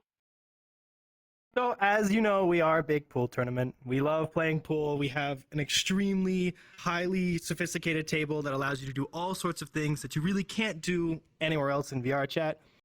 But on top of that, we are a community, right? We have an awesome community. So we have we're doing events. We actually started up every Wednesday night event night where we just have communities and we all get together and just have a lot of fun in a pool world. We do offer tournaments, as you guys got to see our tournament. We still do those every month. We have amazing refs. We have more tournament admins. This is Chinny. He's also one of my tournament admins, and he's an amazing pool player. He's also one of the pool parlor admins who does a bunch of the modeling for the pool parlor as well. But yeah, we do game nights, community nights, and especially pool tournaments that we pride ourselves in to have fun, where you can win all sorts of rewards, including a custom cue stick and a name on a wall with your photo. So yeah. So what sparked the whole idea of taking like the standard udon pool prefab and making it into something a lot more competitive and a lot more like something that's tournament viable? So it wasn't me. I honestly can say I don't know code. I don't know code at all. But I know we had Metafira, who was the start to wanting to make a more intricate pool table, and now Toasterly, the current owner of the pool parlor, was able to just take that idea to whole new levels. And we have people come in every day and just make minor tweaks to anything, be it the cushions, how the ball spins, how the ball jumps, and power control. And we are constantly making those micro adjustments to make, hopefully, a one-to-one realistic pool table. And that idea kind of started growing, and we really found out that people started loving pool just as a big social event. You know, you can hang around pool and, you know, do something and be playing a little bit of pool, but also talking and making a bunch of friends. And that's inevitably, and if I'm completely honest, this is the first community that I ever joined in VR chat. And first, I stopped by the pool parlor, and ever since then, I've been completely in love with it. So, yeah, I'm sticking around. Yeah. Well, there you have it. Obviously, with this group, a lot of it's self-explanatory, so I don't think I have to go into much detail. And yeah, if you want to check out their booth, feel free to. Definitely check out the people that are sitting right here. You have the information all right here. And if you want to check out the amazing world and how enhanced their pool tables have been with all the udon coding, they have a portal right here to their main world that contains all of it for you. So if you want to have a nice place that has a more semi-realistic physics when it comes to their pools and their reactions to them, things like that, definitely go and do that. Maybe challenge your friends to a couple of games. Yeah, stop by for a tournament. I run them. Let's have some fun. Yeah. All right, let's move on to the next community, though. Thank you so much for your time. Of course. Thanks for having us. You have a good one. Now, this one has been starting a turf war with the community of Novid Squad in our lovely little group public events. But this one, of the sort. If you don't know them already, just from their two iconic avatars, this is the lovely Metaverse Degen, owners of the YouTube channel and one of the one of the more relatively popular podcasts that you can see right here in VR chat. But don't hear it from me. Let's hear it from them. So, what are you guys doing here? What's Metaverse all about? Should I grab that thing? Go ahead. Cool. You want to use it? We are a podcast here in VR chat. We've started about 2 years ago, but been going on for a year. And so with interviews, we interview all the communities from rave groups to world creators, avatar creators. We've talked with virtually anyone who's been around. And I think we started for fun, but now we're kind of found a mission statement to historically document as many people here as we can. At least that's the goal. Anyway, we started and we hope we keep on going soon. Now, I guess with that, I actually do want to ask, what kind of changed your focus from just being, a simple fun podcast to do with your spare time to something to historically document all these different creators and artists and people that all exist within this space? Well, an idea Raptor and I thought would be fun, and then one thing became to another, and then I learned what putting too much at your plate was, and now here we are now. Yep, it was just a fun idea that kind of grew. Definitely a response I can expect from someone like you, Lion. But what do you mean, oops? That's fine. You're completely fine. Are you saying oops because you're getting predictable now? But joking aside, all right. But anyway, joking aside though, obviously you guys are main focus as a podcast. I think two other main questions I have. Out of both of you respectively, who was your favorite guest to have so far in terms of the episodes? Oh, I lag spiked. Oh, uh-oh. I'll ask that question again. Okay, so respectively, am I good? Can people hear me? Yes. Yeah, you're good. I can hear you. All right. Out of All the right. two of you. Yeah, out of the two of you, both you, Lion, and you, Raptor, which ones were, which guests did you have so far that you personally was your favorite to interview? That's a hard one. We've talked with a lot of people. I'm going to give you the most cliche answer, but it's also my most honest answer for me personally, which is I enjoyed every conversation we've had with everybody. Not because of avoiding feeling short or anything, but I enjoy learning as much from people and what makes the entire community tick as possible. So every single group and person we've chatted with, I've enjoyed. I have yet to find one I didn't like. Or person I didn't like meeting, communities I haven't enjoyed learning about. What about you, Mr. Raptor? I don't know, but the goddamn mic's bigger than I am. What the hell you want me to do with this damn thing? It's fucking you guys. What the? No, like Line says, we really don't have a favorite. We love them all, and the people we interview and the people we bump heads with and stuff like this, we learn so much. So we can actually give it back to the people that are out there, and we just love it. There's not really one to really pick. They're all great, and we hope we get more and more coming this way. Mike, you can have it, but it's bigger than I am. Bigger than me. This is just struggling to lift just a microphone. I mean, definitely one hell of a workout for you, Raptor. Limit, okay? I'm working on the heart to get young someday. All right. I guess one final question I'll leave for you guys, though, is obviously the main one that I did with Metacosm. Where can people find you? And if people are maybe interested in probably seeing about, getting in contact with you guys and things like that, where can they get a hold of you? Well, if you wish to find our work, you can find us on YouTube and YouTube podcasts at metaverse_dgen. If you wish to find our Discord, because currently we're not big enough there to have a fun little custom Discord tag, we can best find most of our stuff at card link metaversedgen.card.co, which you can find the Twitter page, which is for me, where you can get as much info of what's going on. A Discord community, we have a Patreon, which we also do a custom show there as well.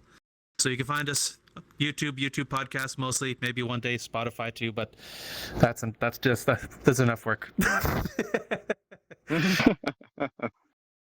Well, there you have it. If you're interested in checking out Metaverse DGen, which is a podcast that had many amazing guests from all corners of the VR space and everything. By all means, go and check them out on YouTube. And if you want to keep up to date on whenever Lion and Raptor work on new episodes and get them posted, by all means, join the Discord and check out their. I believe you have a Twitter as well. They can also follow for that. Yes.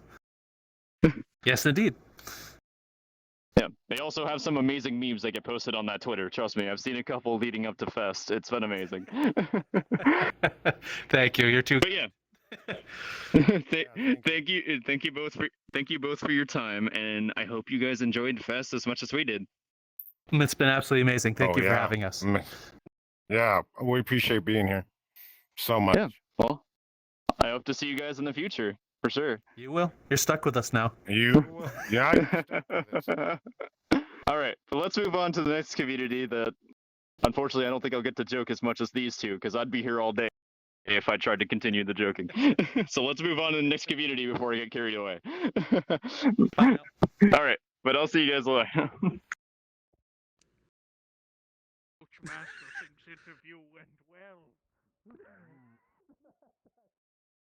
Hello. So this one, I've actually got the honor to speak to a lot to, because lag spike. Hello, sorry, I'm back. But this one I get the actual experience to talk to very often in the group publics, mainly the main person that we have here right in front and everything. But let's have you guys introduce yourselves and what your community is. Hi, I'm Lotus Bun Bun. I'm one of the co-owners. With me is Novasult, who is the other co-owner, and one of our regulars, Lee Man. We are an open improv RP group called the Children of Time.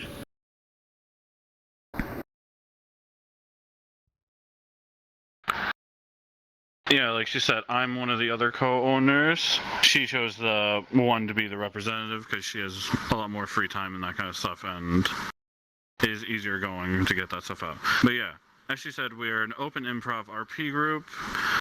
We have a base storyline of two kids are from another world full of magic, and events happen where their world ends up getting destroyed and is sent to a different timeline.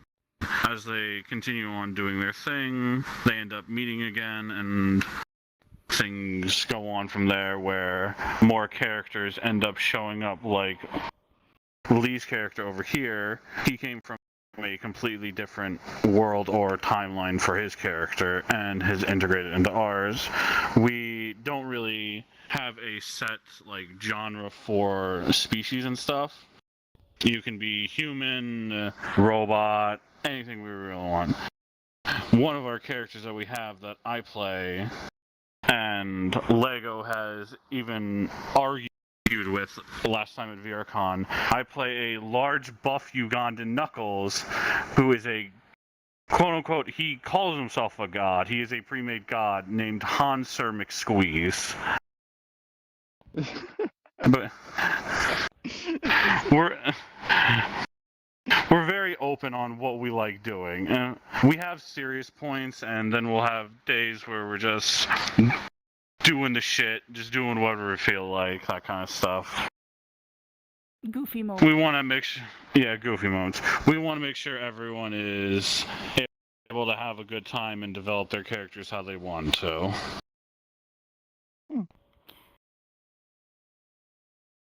We do also teach people to roleplay. I've actually been a member of the roleplay community for quite a while, so we actually do teach people. We're currently teaching a few people how to roleplay and how to actually develop their characters and flesh them out. We also do understand that real life comes beforehand, so we always ask that if you have an issue happening, please let one of us know as soon as possible, and we will handle it. We try to be very understanding with everybody in our community. I am actually speechless. You guys answered almost every question that kept popping in my head. You were prepared. Wow. I am actually speechless. I don't know what to ask next. I guess the only question I have left is what exactly platforms do you offer for your community? Is it PCVR? Do you have Quest available? Or what exactly do you offer? For the most part, right now we're just PC. We are trying to get Quest compatible, but some of the effects that we use for some of the fighting scenes can't be converted to Quest, unfortunately, just because of the way that the effects are done. But we do try to have Quest moments if we can get enough people to do Quest. Most of our maps are made by our friend Nick. His information and name is up above us. He's one of our good friends. He's a big sweetheart. He makes all the Trials of Cold Steel maps, which are the ones that we usually use. Basically, the best way to also find us is we do have a hub world that is underneath my name, Lotus Bunbun. It's called the COT Hub. Well, interesting. Well, if you definitely want some more information, I definitely recommend checking out their hub and obviously like showing your support here, maybe talking to them on this final day if you have some time. And yeah, and if you definitely want more information, check out all the stuff here at the booth at their hub, and definitely also give some support to Nick, which is right here. We showed off on the board and everything. Yeah, Palm Nick. With them, they have done a lot of amazing ports of the Cold Steel maps, as well as being able to work on so many other amazing ones. So if you're definitely into roleplay stuff, definitely check out those maps.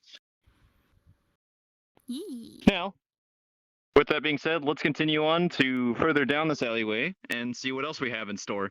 And I have a little sneaking suspicion somebody is watching us right now.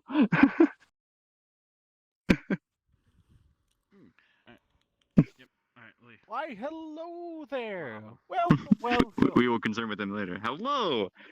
So this one, if you haven't been in the group public instances already, you've probably seen this lovely booth running around all the time because somebody is picking it up. But Lyric, would you like to introduce yourself and what exactly this booth is and why everyone's been seeing it run? Absolutely. Before we do that, though, Vanessa and Emma, could you potentially press your luck here? Just press your luck. There we are. On the big press your luck button and take another step outside. And you should see a change. There we are. Oh, there you are. There you have it. Yep. We are the Traveling Circus. It's primarily a group of entertainers that like to go to other people's groups and just bring joy to them. Just like the ministry down there, which we've been in contact with recently, actually. We'd love to help promote others and bring attention to them. Our main thing is just we don't really host our own events. We go to other people's events and then bring in a crowd with us. And just bring joy as we go. Sounds absolutely amazing. Yep. What sparked this whole idea for that kind of community? Well, it started in 2022, back in ye olden days when groups first were made and invented.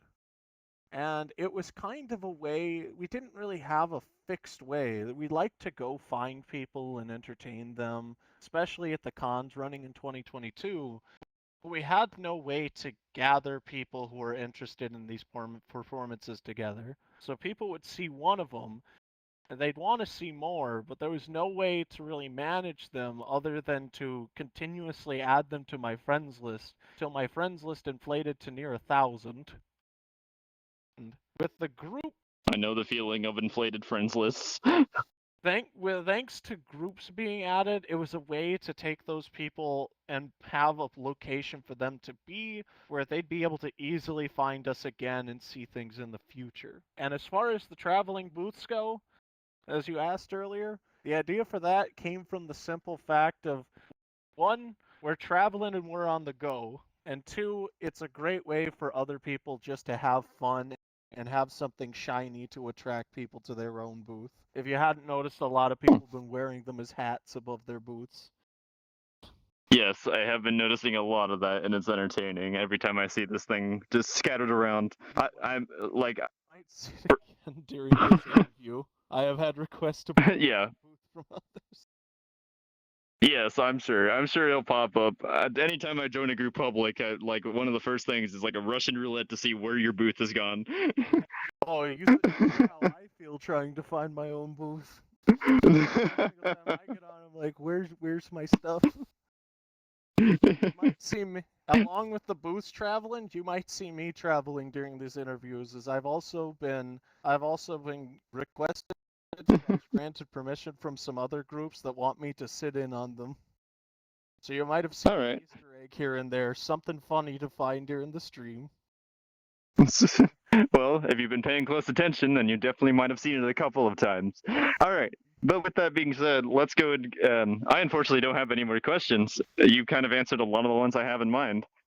But yeah, if you're looking for another type of group that's similar to promotions like Ministry and want to keep up to date to a lot of fun things that are happening, definitely check out Traveling Circus. And thank you, Emma, Yep. Vanessa, and Sayuri for stopping on over. Yeah, and thank you so much for your time. All right, let's move on to the next one. Let's just hope it doesn't get stolen.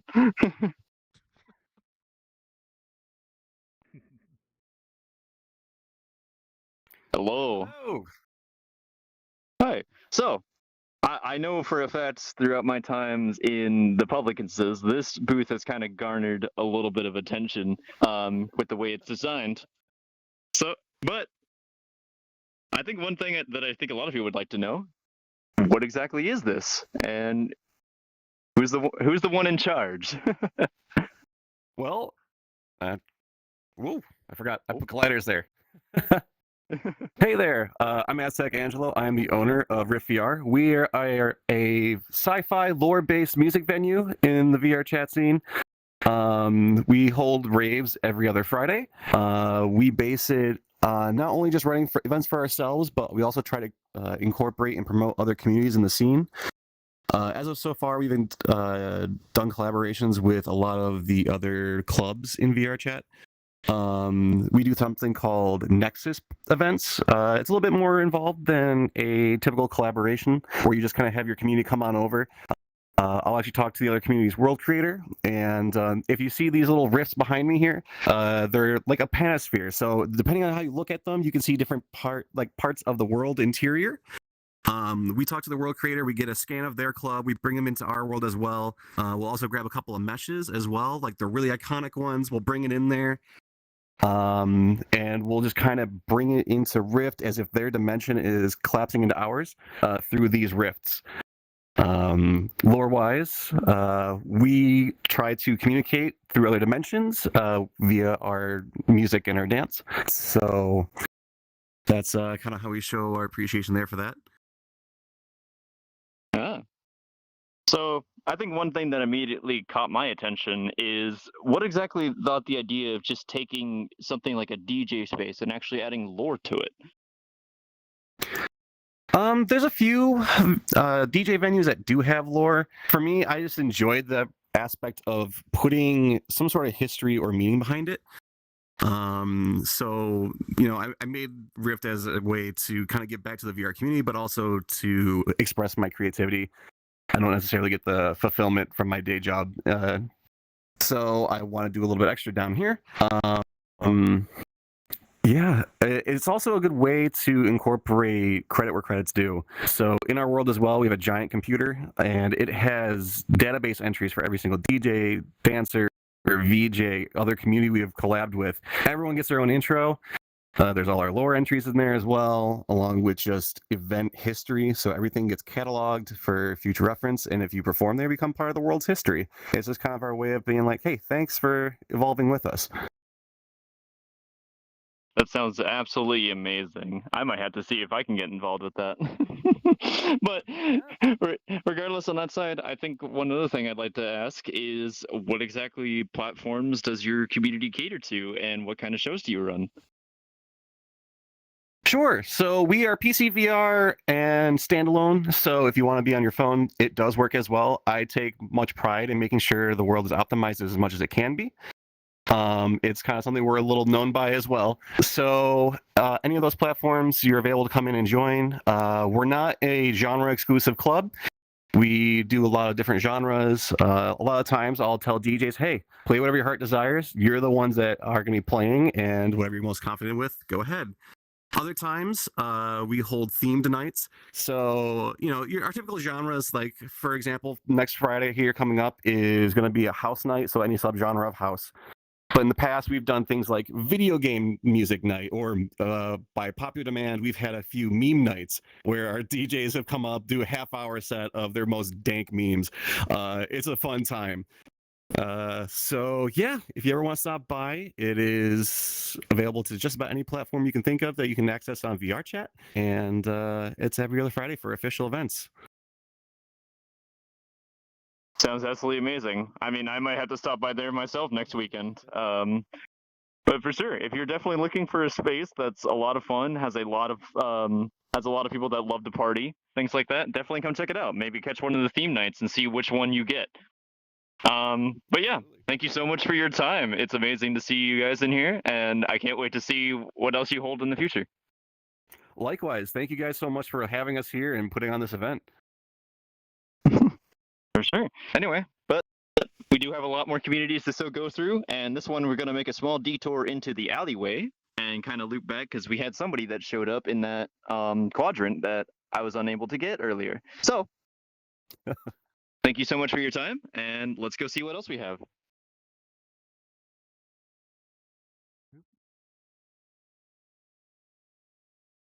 So, this one we actually kind of have a person. Oh, did I run by somebody? Oh, well, yep. All right, we'll come right back to you. I apologize. My calling had you guys hidden. I apologize. I've been trying to optimize my stuff. Nice. All right. Well, You leave and then they come by. all right. But obviously, this one actually is still related to this group that we were about to approach, so we'll get to hear a little more about this as well. But let's hear it from them themselves. Who are you and what do you guys do? Hi, so we are Waterwolf. This is AC. I'm Papel. We're part of the creative team. Basically, we're just a giant open maker space. So we champion open door policies. We welcome everyone in. And we all love to collaborate and help each other on each other's projects. So, what exactly is the idea of just having a nice little friendly place for a bunch of different creators? Ooh, so it started out. Oh God, it was before I joined.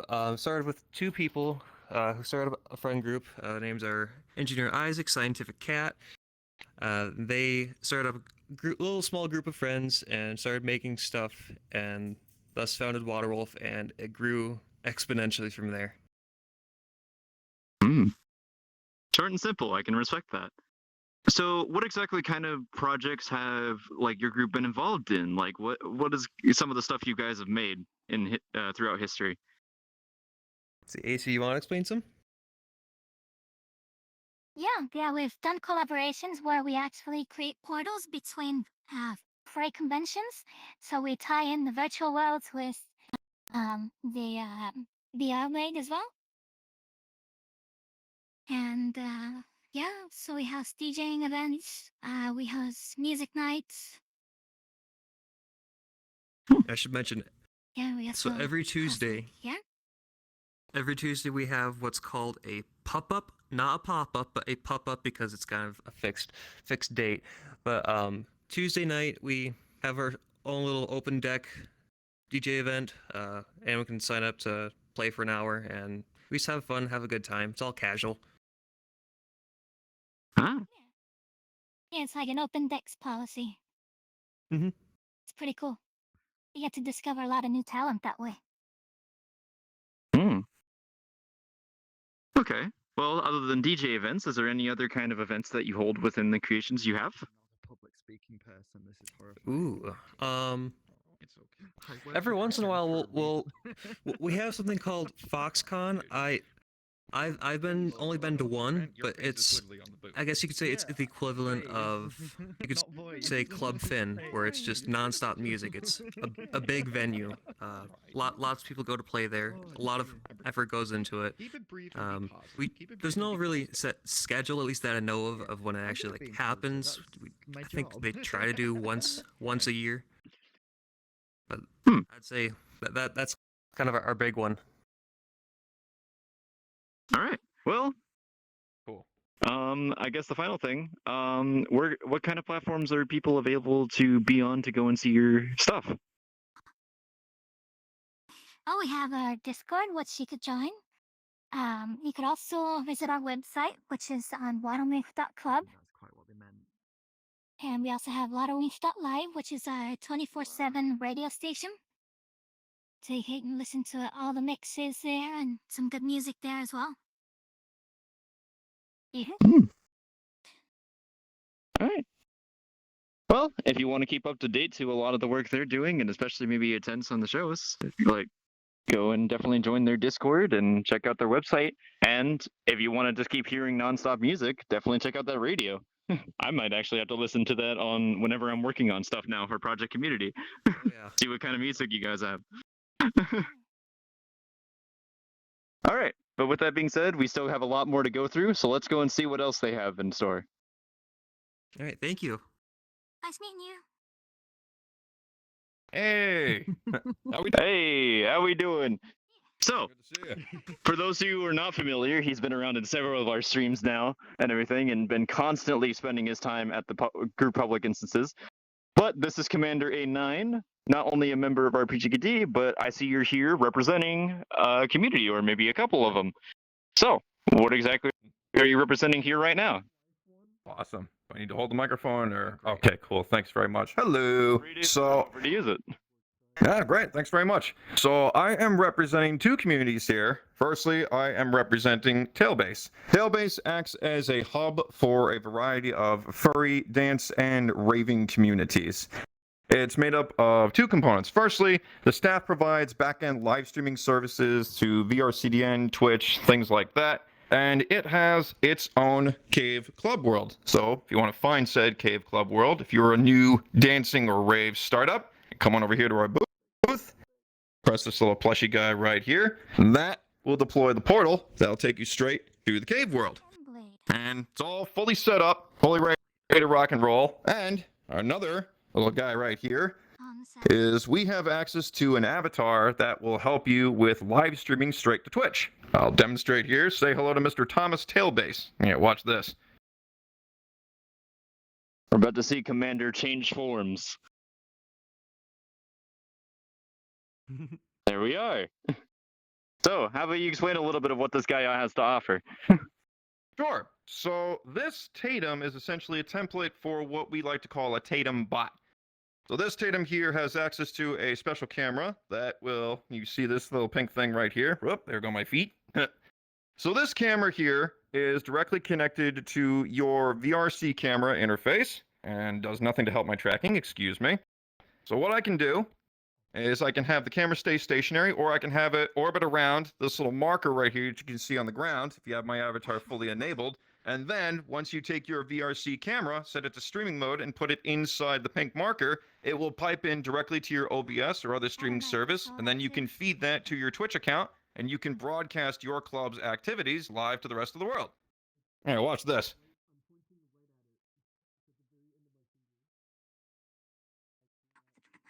All right. Let's see, so I'm going to have my camera stuff right here. The camera's still. Now we're going to orbit it. A retro shot to join. There we go. And there you go. You can see it spinning. Mm-hmm. And I can also adjust its position. I can modify the zoom. I can bring it in close. I feel like we maybe. Ooh. Or I can have it act as a stationary device. And I can have it set up permanently at one position. Oh. And then what I'm going to do, I'm going to take my VRC camera, like so. Well, anchor for the world. Website and see it. Let's see here. Oh, it'd help if I show it, wouldn't it? Nice. There we go. I'm just going to put my camera right down here, and you're good to go. If I had OBS on, I could pipe this in to the rest of the world and pipe it right to Twitch. So if you're a new club ready to start up, ready to have some fun, you can make use of the Tailbase Cave World or the Thomas Tailbase bot, and we're ready to rock and roll. That's absolutely amazing. I'm glad to see you guys are very thoughtful when it comes to DJs and people like that to help them out with setups, especially when they're new. But yeah, Can it hear me? I mean, Can that hear me right now? yeah, Sorry, yeah, can it hear me? you can still hear me. You can still hear Oh, people. okay, good. The voice. Got it. So right now, the Tailbase Discord acts as a hub to promote other organizations. So if you've got a club that's got a connection to Tailbase and you want to promote yourself, the Discord will ping all of the attendance as to when your event goes live. And we support a number of DJs and a number of clubs from all across the world. So if you're looking to rave and rave with us, by all means, pop into the Discord and say hello. Well, there you have it. We have a lot of groups here today that's all about promoting other groups, and it's so amazing to see many of these communities coming out here and showing themselves off. Because you don't get to notice a lot of these ones, in my personal opinion. You don't know a lot of these groups that are behind the scenes helping with promotions. So it's glad to see you guys out there getting a name for yourself as well. But with that being said, we still have a lot of other things, not only related to just promotion, but also we have other communities that want to show off their stuff. So let's go see exactly what they have in store. Outstanding. Thanks very much. So, starting off, thank you so much too, Commander. Yep. Right over here. All right. Hey yo. Yep. we have Commander right across, ready for us for the next one. Now, obviously, I've talked with you several times. Yeah, don't worry. But obviously, I've had the honor of being able to talk to you a few times before this event. But for the uninitiated, obviously, because we're not all there with the conversations we had. Who exactly are you, and what exactly do you do here? So my name is Glitch. We have a very obvious lack of information on our booth. This was very last minute. I am very sorry. It's completely fine. Event goers, or started out as a community of event goers. I have personally worked with a lot of different groups and kind of continue building and turned it into a network. So as well as giving people an in to a lot of different groups and a lot of different communities, we advertise them. We do advertising, we get to know the different groups, we talk between the different groups, and then I turn up and I get dragged in to do staffing as well. So I spend most of my time staffing groups that I'm not staffed for, which is absolutely fantastic. I could think of absolutely nothing better. But yeah, we have a lot of groups, mostly clubs, things like that. We also have an avatar creator who created my avatar, the Kit Fox, and the avatar on there, which I'll get to in a second. But yeah, we do a lot. We also do flight instances and game nights, but that's been on hiatus for a while. That will be coming back soon. Very, very off-brand from the rest of what we do. All right. So unfortunately, we are running very low on time, so I do have to make this quick. So I'll leave you with one final question before we move on to the next group. Obviously, you're built as a whole networking thing. How exactly does your networking go about? Is it like the other groups that just do generic promotions? Do you try to act more intimately between the groups? How exactly does your networking work? So I have hang on, I'm just going to swap hands on that. I have a very unique, and I'm very lucky to have a very unique relationship with a lot of these groups. I get to work very closely with the people that run a lot of them. Some of it is the high up staff. Others I work directly with the people right at the top. And I'm able to kind of talk between the groups, help them out in different ways, take information from one group to another, and be a friendly face that's seen at any events. I also work, as I said, with that avatar. We do promotional things beforehand. That avatar has been created for Clubbing Anywhere. It is LTCGI compatible. It is good rank on PC, but it was created to advertise an event for Goldie Lounge just over there. So that was created to go around all sorts of different events, but it specifically pertains to one event. And yeah, it helps everyone while doing its job. And yeah, we do things like that, but on a larger scale. I also have posters. Yeah. All right. Well, let's get moving on to the next group.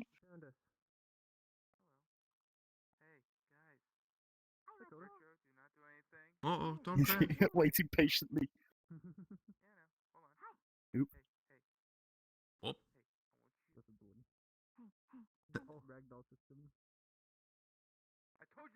Don't crash. Oh dear. Oh.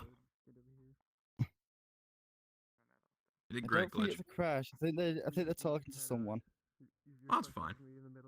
Vanessa, No, it's fine. we love you. All right, sorry about that. Had some technical difficulties. All right. So, Commander, you're back again. So, Hi. we do have to be a little rapid fire on this, so we're gonna have to limit down to like starting to get to one question. So, try to pack it as much information you can. What is this, and what are you representing?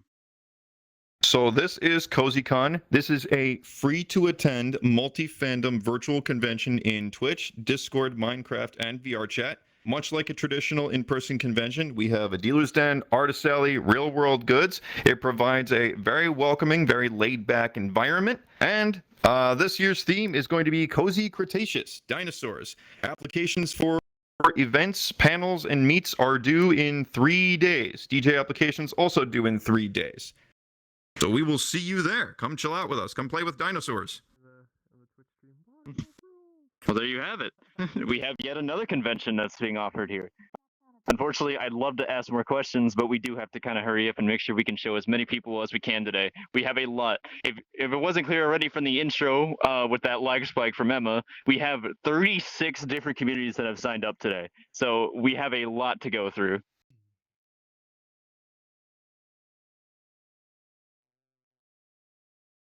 This is definitely one of the booths that are down this alleyway that have really piqued my interest, but... Yeah. Oh, lag spike. What exactly are you guys from? And what do you guys do? Hi, we're the Friendly Cult. We are a safe for work avatar group. Our main person, comedian, he's made over 50 Yukos with all of custom animations, styles, clothing, all of it. We have 3 shown here today. But every Friday night we do booze cruises, just a safe place to drink. We just go worlds and hang out, chat, drink, whatever. I'll as community manager, I stay in the Discord in case people get lost, as we don't really stay to a single instance.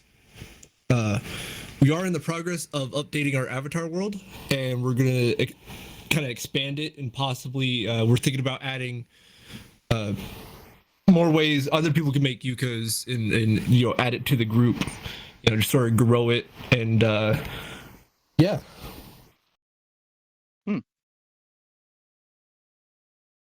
Well, for sure.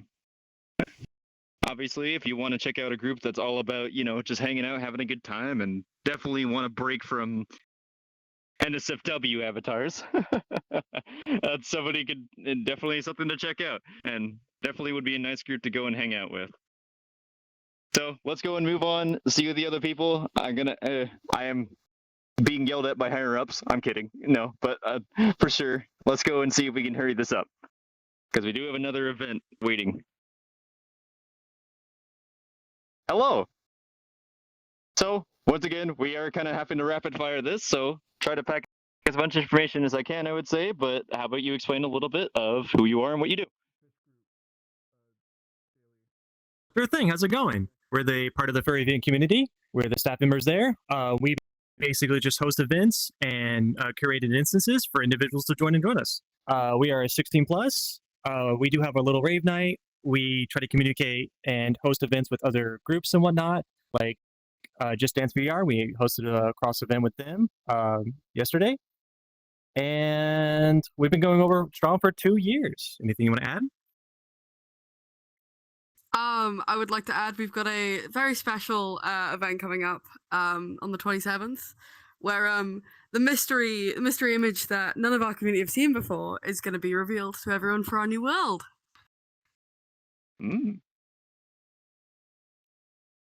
Alrighty. Well, if you're definitely looking for a group that's definitely into this kind of community and also holds a lot of amazing events, definitely go and check them out. Their booth will be right here, and I believe you have also a link to a world or some kind or something. I can't be 100% sure. I believe that is the case. Yeah, right over here, I believe. Yes. Yeah, so definitely go and check out the booth. Obviously, this world will stay up, as I mentioned before, several times. So even after events are concluded, so definitely come and check out the booths here.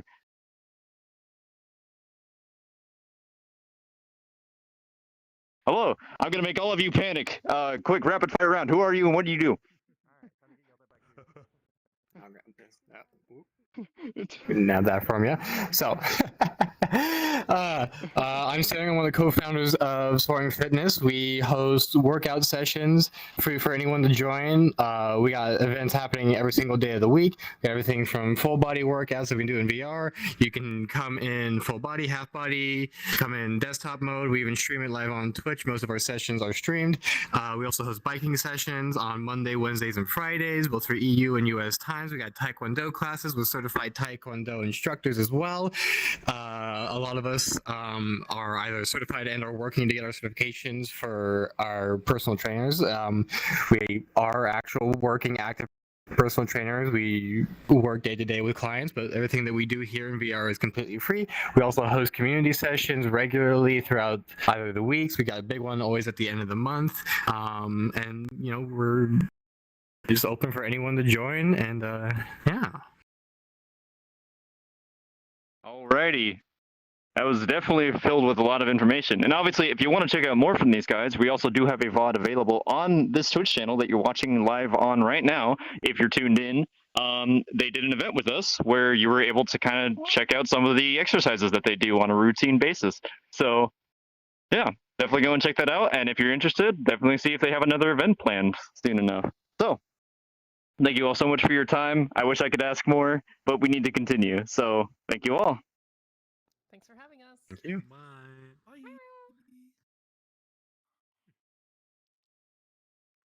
Obviously, this group, if you've been here in 2023, should be familiar with already and also watched our opening ceremony. They also had an advertisement there. But quick, who are you? What do you do? We are Skits and Bits. We are an 18 plus improv community. We do workshops 6 p.m. Eastern every Saturday and host shows the last Saturday of the month at the exact same time. We are open to all skill levels from very beginner to seasoned professionals. And we have new topics every week to hone our improv skills. We also serve as a hub for folks to come together and collaborate on various virtual theater collaborations and produce our own shorts and skits and such as the Meatball Heist. Yeah.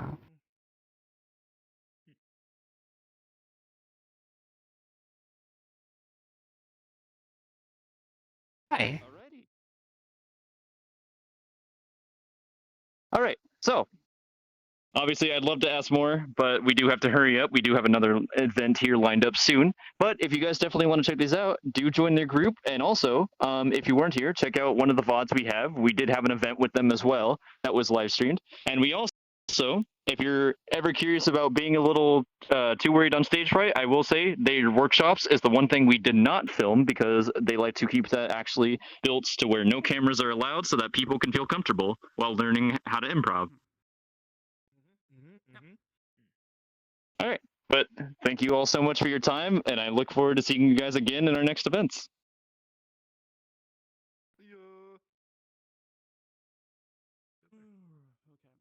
So, we have one more that did show up here. I'm going to see if he's at his booth.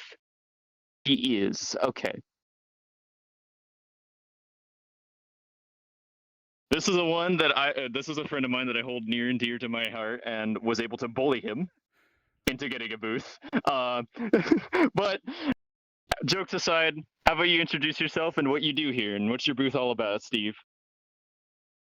Hello there. I'm being held here against my will. No, I'm kidding. Hello there. I'm Steve. This is my stuff. I've been working on a bunch of Cyberpunk Edgerunner stuff ever since the anime came out. My entire brain chemistry has changed. It has been altered. So basically, what I've been working on is if you click through some of these cars, if you click on the screen to go through some cars, I've been working on these from scratch. And let me actually toss down some stuff real quick. I know that y'all are really trying to go through everything, but let me see here real quick. So I've been working on cars and this motorcycle for a bit, and basically it's been just working with Rune Fox's posable car system, and I've been trying to do as many things as possible with just different vehicles from Cyberpunk, but with an anime twist to it. And anything that I work on has been sent to the Cyber City Drive world. I've also been working on some guns, some goofy avatars like VR Bat, the squared one, there's a Cyberpunk jacket, and I've also been working on the Afterlife. And if you look up Project Postmortem, you can see a little bit more about it. It's still a work in progress world, but I'm basically inviting people that are a part of the group into the world to check it out and see what its current state is like. Obviously, if you're interested in any of the assets that I've been working on, there's the Danger Noodle Animations booth page at dangernoodleshop.booth.pm. And I think that's just about it. Definitely we're prepared on that one. I'm sure you've been practicing the script the whole time you've been sitting here. But yeah, if you're definitely interested in checking out a lot of these assets, a lot of them are purchasable and some of them are free. Like some of the avatar stuff that he has, like the squared one, he released as a free avatar. But yeah, if you're definitely looking for some fun Cyberpunk Edge Runners inspired gear, definitely check out Steve's stuff. Yeah. Thanks for coming by, and thanks for letting me jump into this. Thanks for coming in. No, you're completely fine. Thank you so much. I'm glad I was able to catch you. All right, but with that being said, we do have to catch some other ones with very little time. So let's hurry up.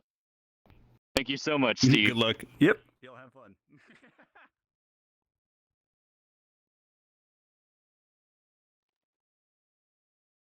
Oh, all right, you going? Okay. All right. A little confused there, buddy. So.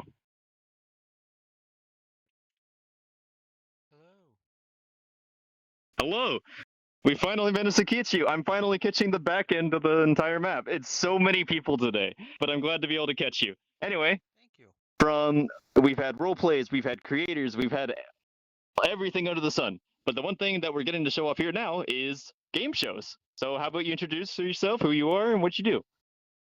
My name is GS. Oh, let me pick this up. Sorry. Can you hear me now? Yeah. Sorry about that. So my name is GS Genesis. I am known as VRChat's game show pioneer because I've kind of started the genre of VRChat-based game shows based on the ones you see on TV, like Wheel of Fortune, Jeopardy, Family Feud, Press Your Luck, Millionaire, to name a few.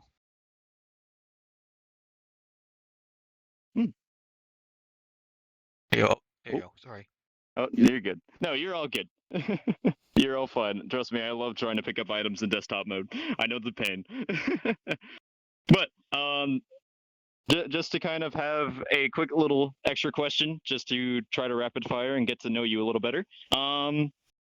Where can people kind of find your shows, and where can people participate in them?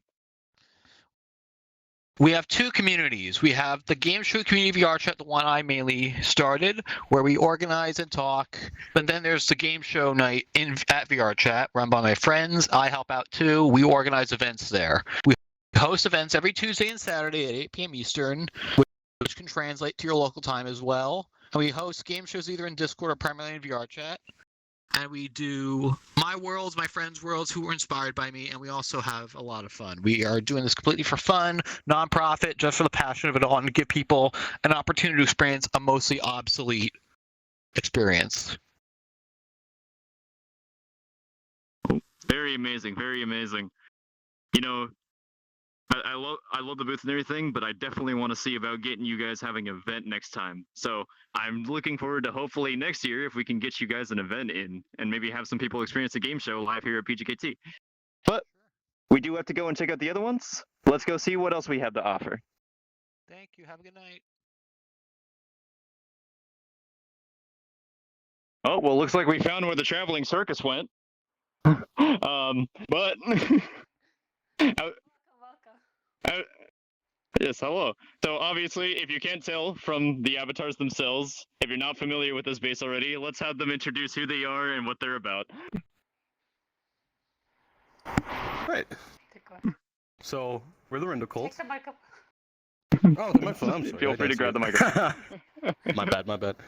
So we're the Rindle Colts. We're a little group based on the Reno base. We just really love it. Decided to build a group around it. We have a bunch of really fun events. You can just be here, you can hang out. You don't even have to be a Reno. We are accepting of everybody. Yeah, we're not a cult, by the way. Totally not a cult. We're not a cult. Guaranteed.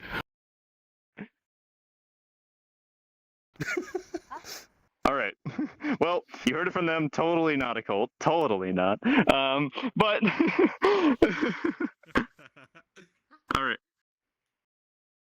With that being said, yeah, if you're finding some people that not only just adore the Reno base, but also just a fun group to hang out in. Where you are, Emma? I keep losing you. You keep moving around.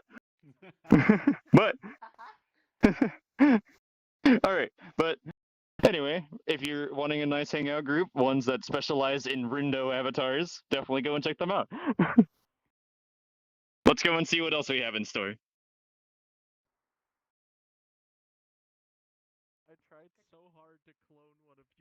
So, if you're familiar with what we had Wednesday, we had a couple of the 40k PvP groups, but let's find one that's a little more interesting that's available here to us.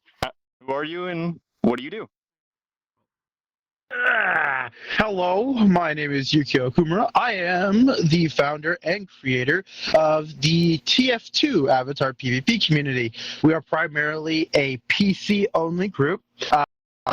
We do the same funny stuff that the Warhammer communities do, but we just throw a twist on it with the aspects of TF2. So you want to rocket jump like Trollger? Go for it. You want to become your medic main? Go for it. Any and all assets are open source to the community, so I will make avatars, make bases, make Unity packages, put them in our Discord, and then they'll be able to go ahead and make their own avatars. We're also all-inclusive, so that means, well, use whatever base you want as long as you look the fit and you have the proper equipment. You are more than welcome to come and join us and have the fun. Amazing, amazing. So, thank you so much for the information. I'd love to ask more, but unfortunately we don't have the time. But if you want to check them out, definitely go and see the booth here and definitely get in touch with their Discord and everything. And if you're interested in something other than 40k or Star Wars, here's another option for you for PvP battles. All right, let's continue on, see what else we have.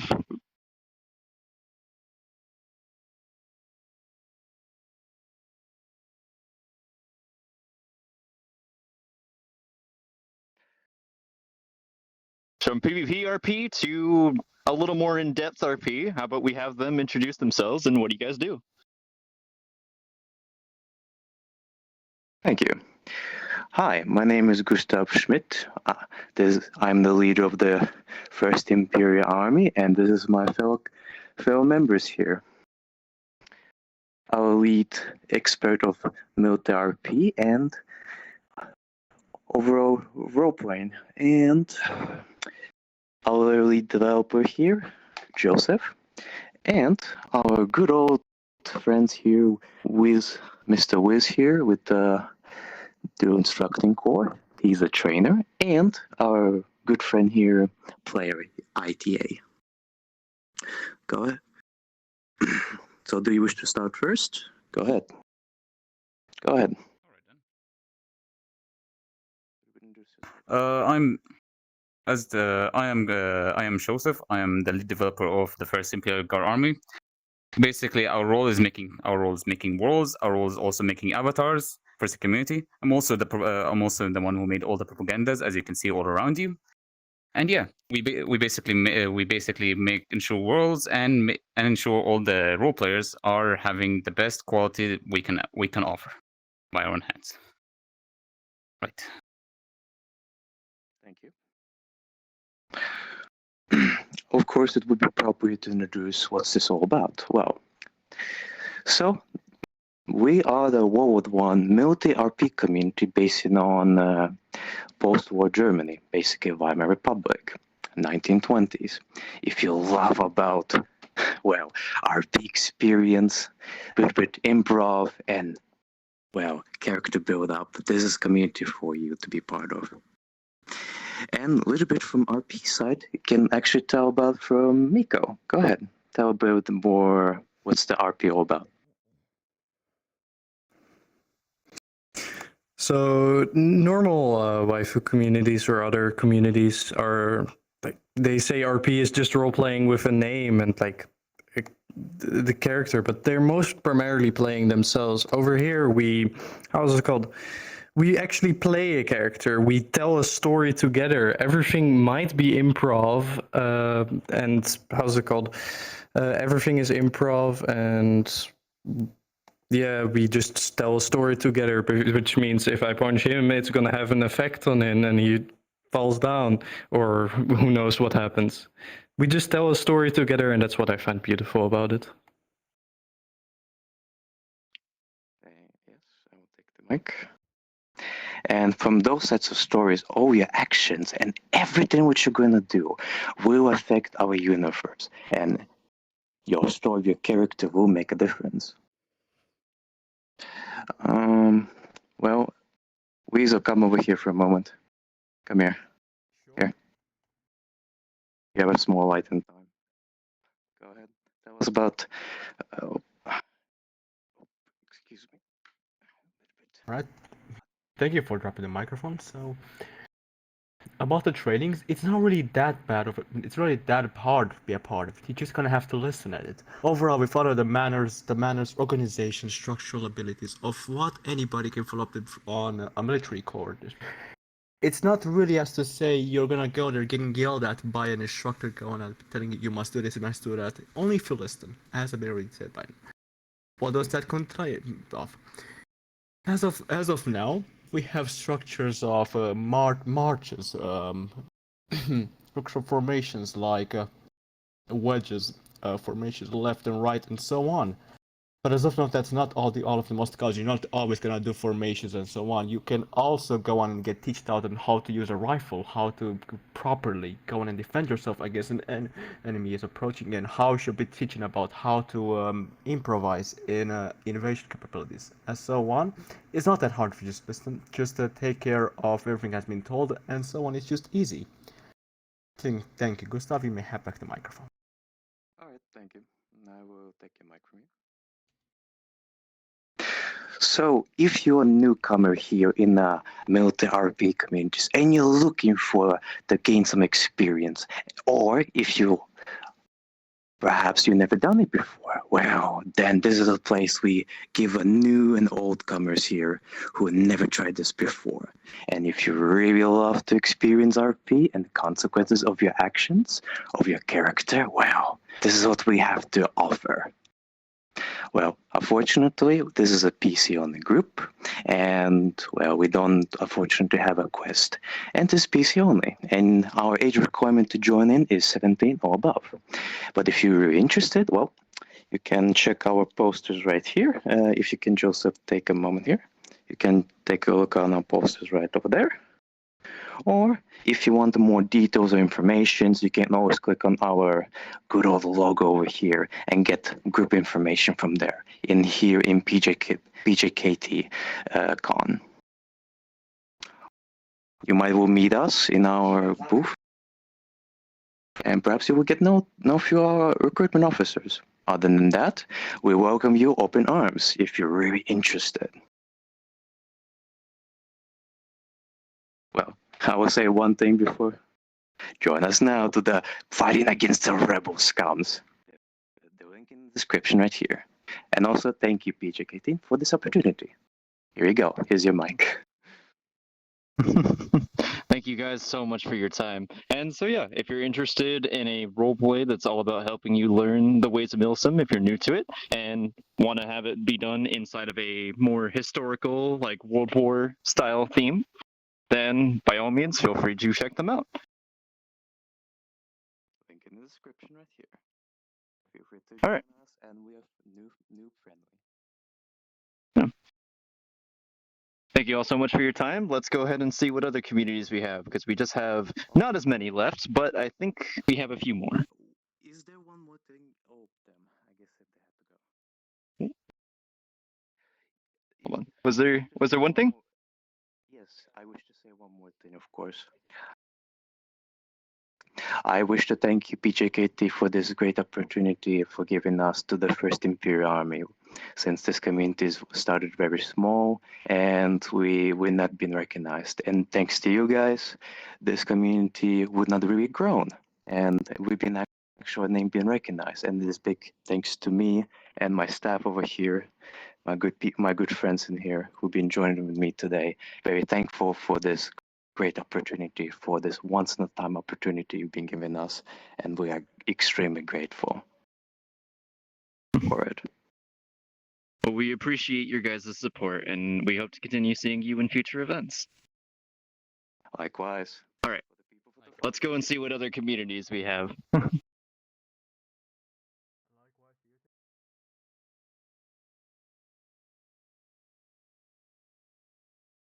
So, from one little milsim to something that's a little more on the strange side of the universe, let's see exactly what we're dealing with here. Who are you, and what do you guys do?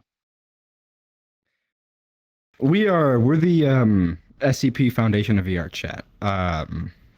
If you don't know what SCP is, there's almost 20 years of lore out there, so you can always look up the SCP wiki if you want to get into it. But we are the interactive version of that. We try to curate a kind of more horror yet combative type experience within the SCP world.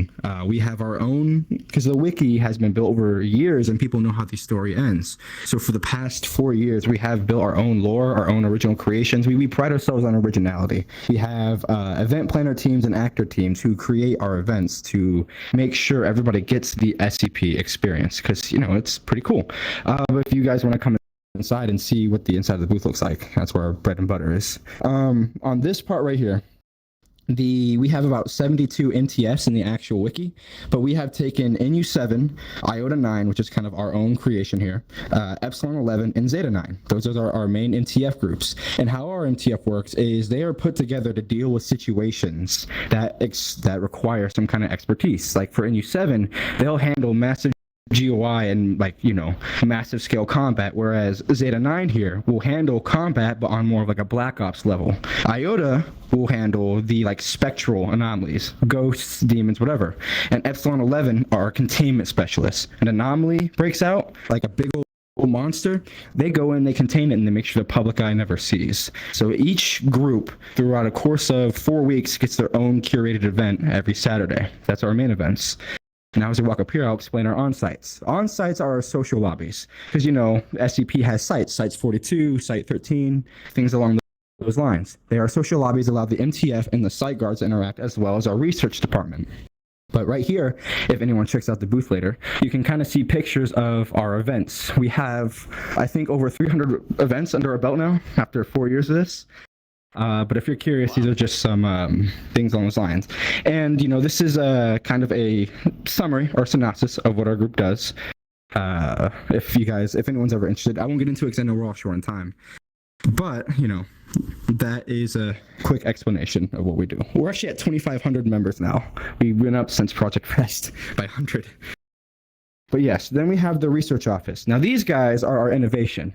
When it comes to the tech the NTF get, or how to contain anomalies and prevent the public from being affected and things like that in our containment cell, they figure out ways to do that. They'll create tech, weaponry, and things like that. They are our research department. They are the smart guys, the brainiacs. If Zeta 9 gets a new railgun prototype device, came from these guys. If they figured out this anomaly needs to be contained this way, they have to have 4 pieces of cheese, and then they have to eat some stone to keep them contained, because that's how it works. They have to figure out how to keep them from breaking out of containment. That's what these guys do. Then we have our ISD, which is they are our site security, to make sure these things don't break containment, and when they do, they help escort the personnel and things like that, and then Epsilon will stand in.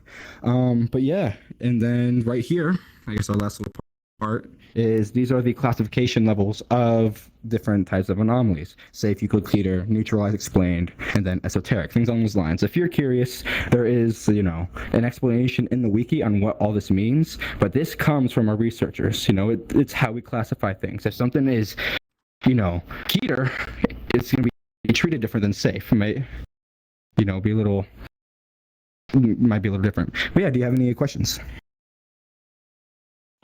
As much as I'd love to ask a lot more questions, I think you explained very well, and unfortunately, we just don't have the time to really go super in depth. So, thank you I understand. so much for your time. And Of course, definitely, and if you guys want to check out this group and want to have something that's in the SCP watch out, watch. universe, which Show them the computer. Yeah, so that's our YouTube. We have a trailer. So we have a media team that's still working. You know, we currently did some rebrands, but they worked really hard to make kind of like a trailer in our group and kind of like a little taste of what we can do. So if you're curious, just head on over to the YouTube and check that out. Yeah, that's all from me. I appreciate your time. All right. And thank you all so much for your time. It's amazing to go and see this. So if you're looking for something in the SCP route or something along those lines, definitely check out this group and like have something a little different than just your average, Bill Sim role player, things like that. But with that being said, we have a couple more to still go through. So let's go and see what they're up to.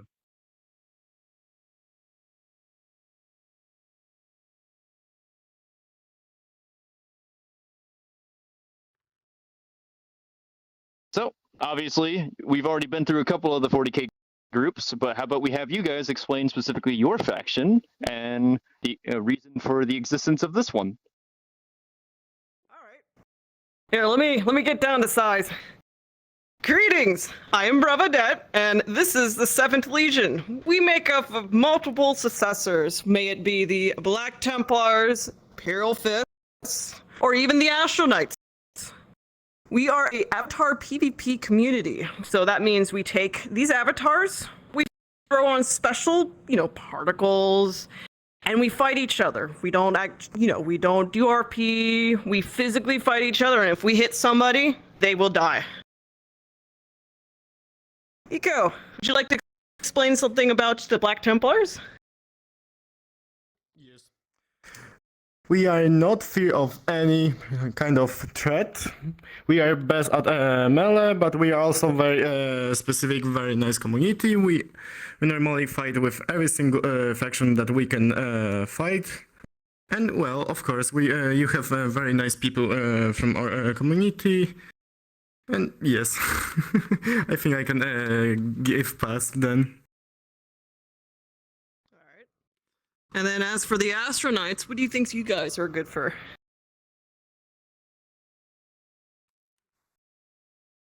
Well, for the Astronauts, we're a bit of all over the place on what we're good at. Mostly our lore was we got wiped out, but after we destroyed basically a Death Star that the Necrons had.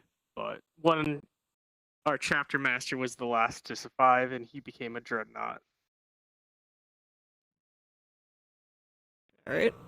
And as for the Imperial Fists, we are stoic yet strong. We can take in anything. We are good at both offense, defense. We are great at the siegecraft and defense work.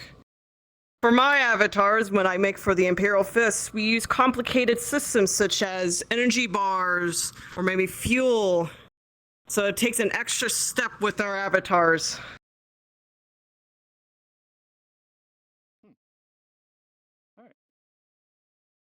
Thank you so much.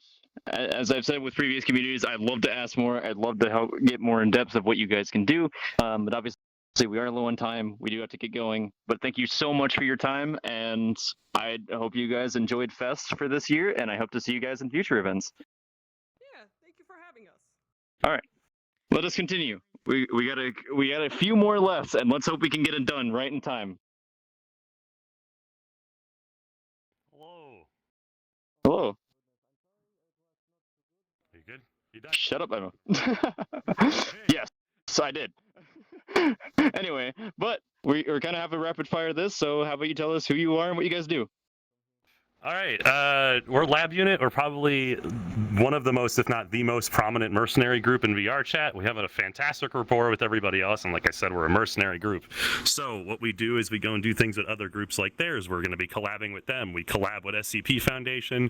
We collab with Helldivers, who we just found out about, and we collab with people like the Syndicate as well. We help them do jobs in their campaigns, but we also have our own, like the ones over here on our posters.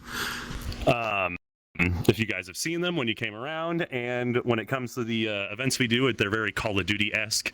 So you're able to do stuff like Nazi zombies. We got Jurassic Park stories that we tell as well. And then there's some normal ones like HARP, where you're trying to fight for control of a weather weapon.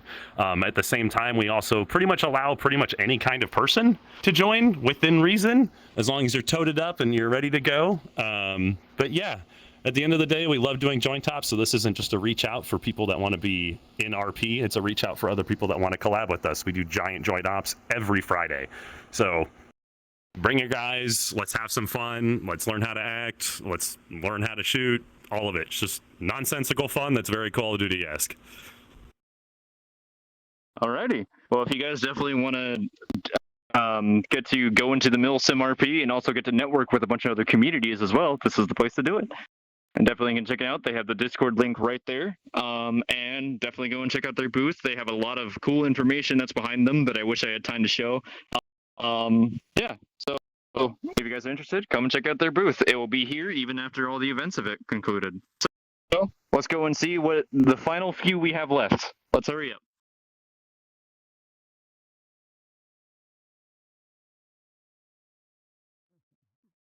All right. So, obviously, this one is another returnee from 2023 Fest, but don't hear from me. Let's have them explain exactly who they are and what they do. Thank you. We're the Allied Waifu Marine Corps. We're a military roleplay community founded back in about 2018. And we do a wide range of things. We focus a little bit more on the United States Marine Corps. That's how we do our rank structure. That's how we kind of organize ourselves. We do things ranging from combat trainings, where you can go learn how to properly fire in certain combat situations, to things a little bit more on the lighthearted side, like going to patrols, meeting out new people, or just having fun in VR chat, like doing Murder for Audience Anarchy. We have a little bit of something for everybody. We have a wide variety of avatars, once you're enlisted, you can do your own like little custom avatars. We have several different species, ranging from human all the way over to elf. Not only that, but when you're enlisted, you will get your own custom avatar, your own little layout here. Like, for example, the captain here, who just will not stop dancing. I don't know why. And this lovely recruit here that I don't know why his arms are stuck. It's just stuck. Anyways, so you don't even have to enlist to be a part of our community. If you just want to goof off, have a little bit of fun with us, kind of go in all the shenanigans, you could just be a civilian and just join in, have some fun. Yeah. But you're also quest compatible. Well, that's some valuable information on the last part as well. Very, very much. Thank you for including that. But yeah. Obviously, I wish I could ask more, because I know how much history you guys have, and I know a lot of people would probably.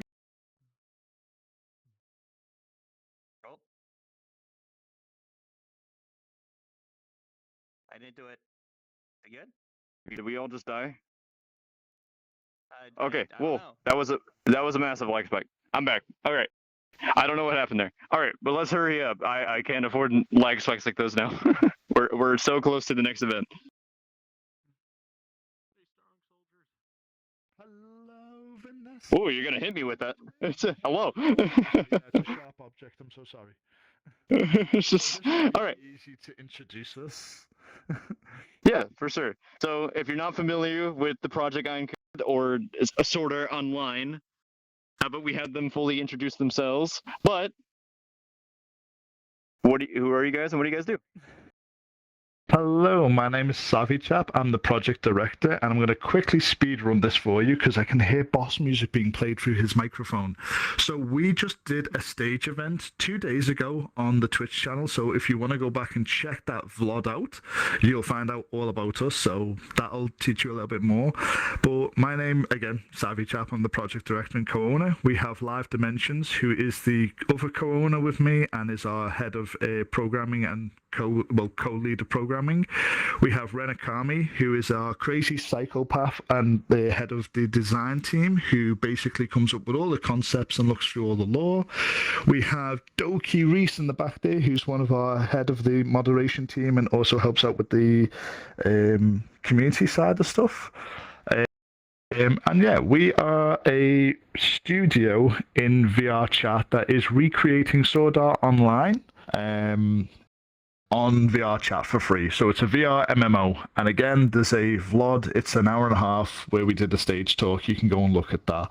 If you want to know more about us, just search up Argus VRC on Google, and we show up everywhere. Twitch, TikTok, YouTube, Facebook, your mum's MySpace. We're probably everywhere.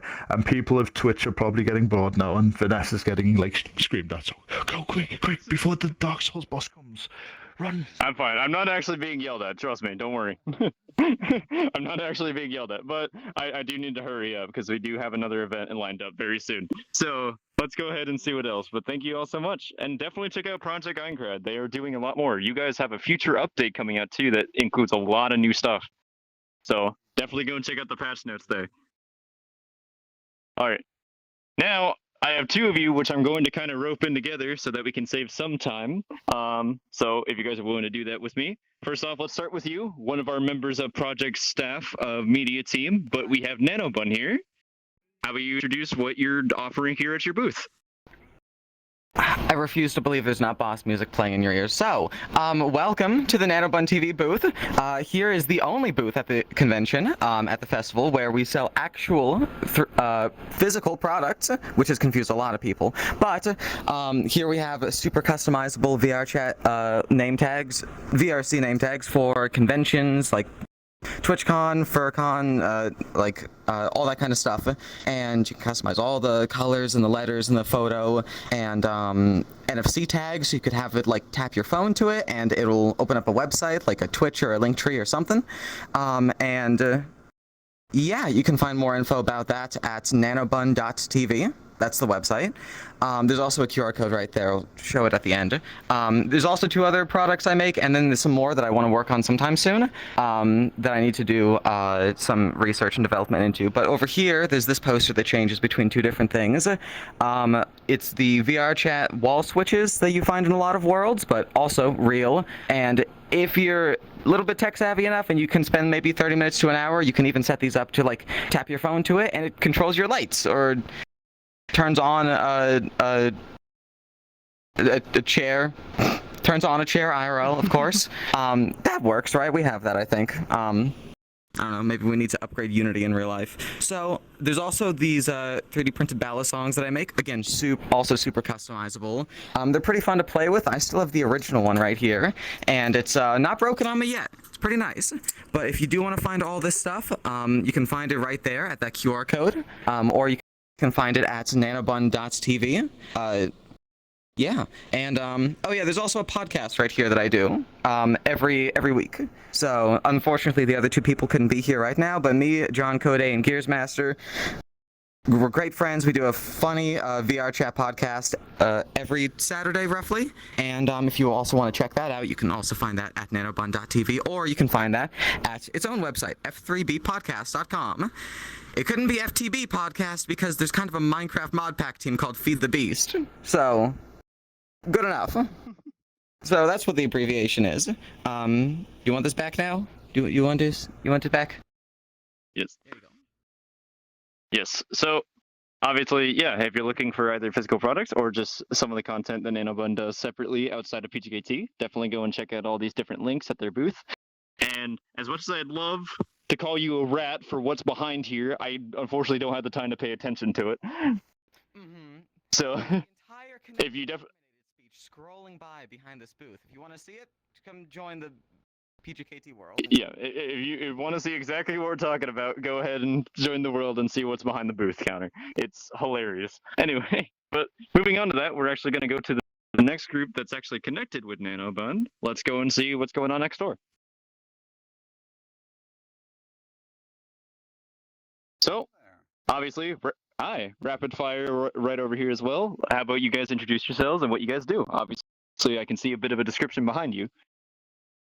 We are Nakama Vibes. We are a VTubing stream team that was made in VR chat, founded by yours truly.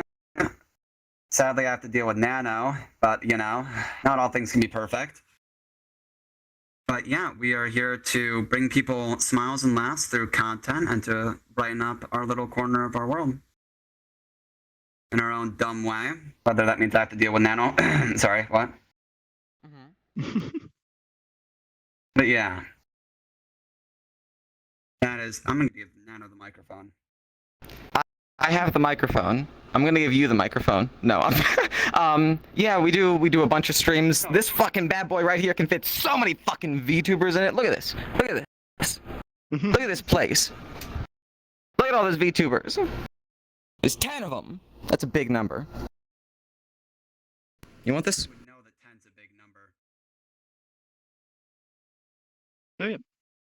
I would know that 10's a big number. You're welcome. All right. So Why are you looking at me like that, bitch? Can't have nice things. This is why we can't have nice things. Yeah, give them mute the microphone. Give them mute the microphone. I'm sure you could say a lot of things. What do you want to say? No, speak to the people, pick them up. No, 30 let on him 30. cook. I'm not a big fan Let of the him cook. government. all right. All right. If you want to find more info about here, hold on, let me take this for a second. If you do want to find more info to all of our links, all of our Twitch links, and a bunch of other things, nakamavibes.com. Also another QR code right there. So yeah, there you go. Should be able to scan that too. The website is still being worked on. It's almost done. Currently, it just redirects to our Twitch. You can have this back now. All right. But yeah, if you're looking for a VTuber group to kind of go and follow and see what they do, go ahead and check that out. Now, I believe we have one more left, so let's go and see what our final guest is.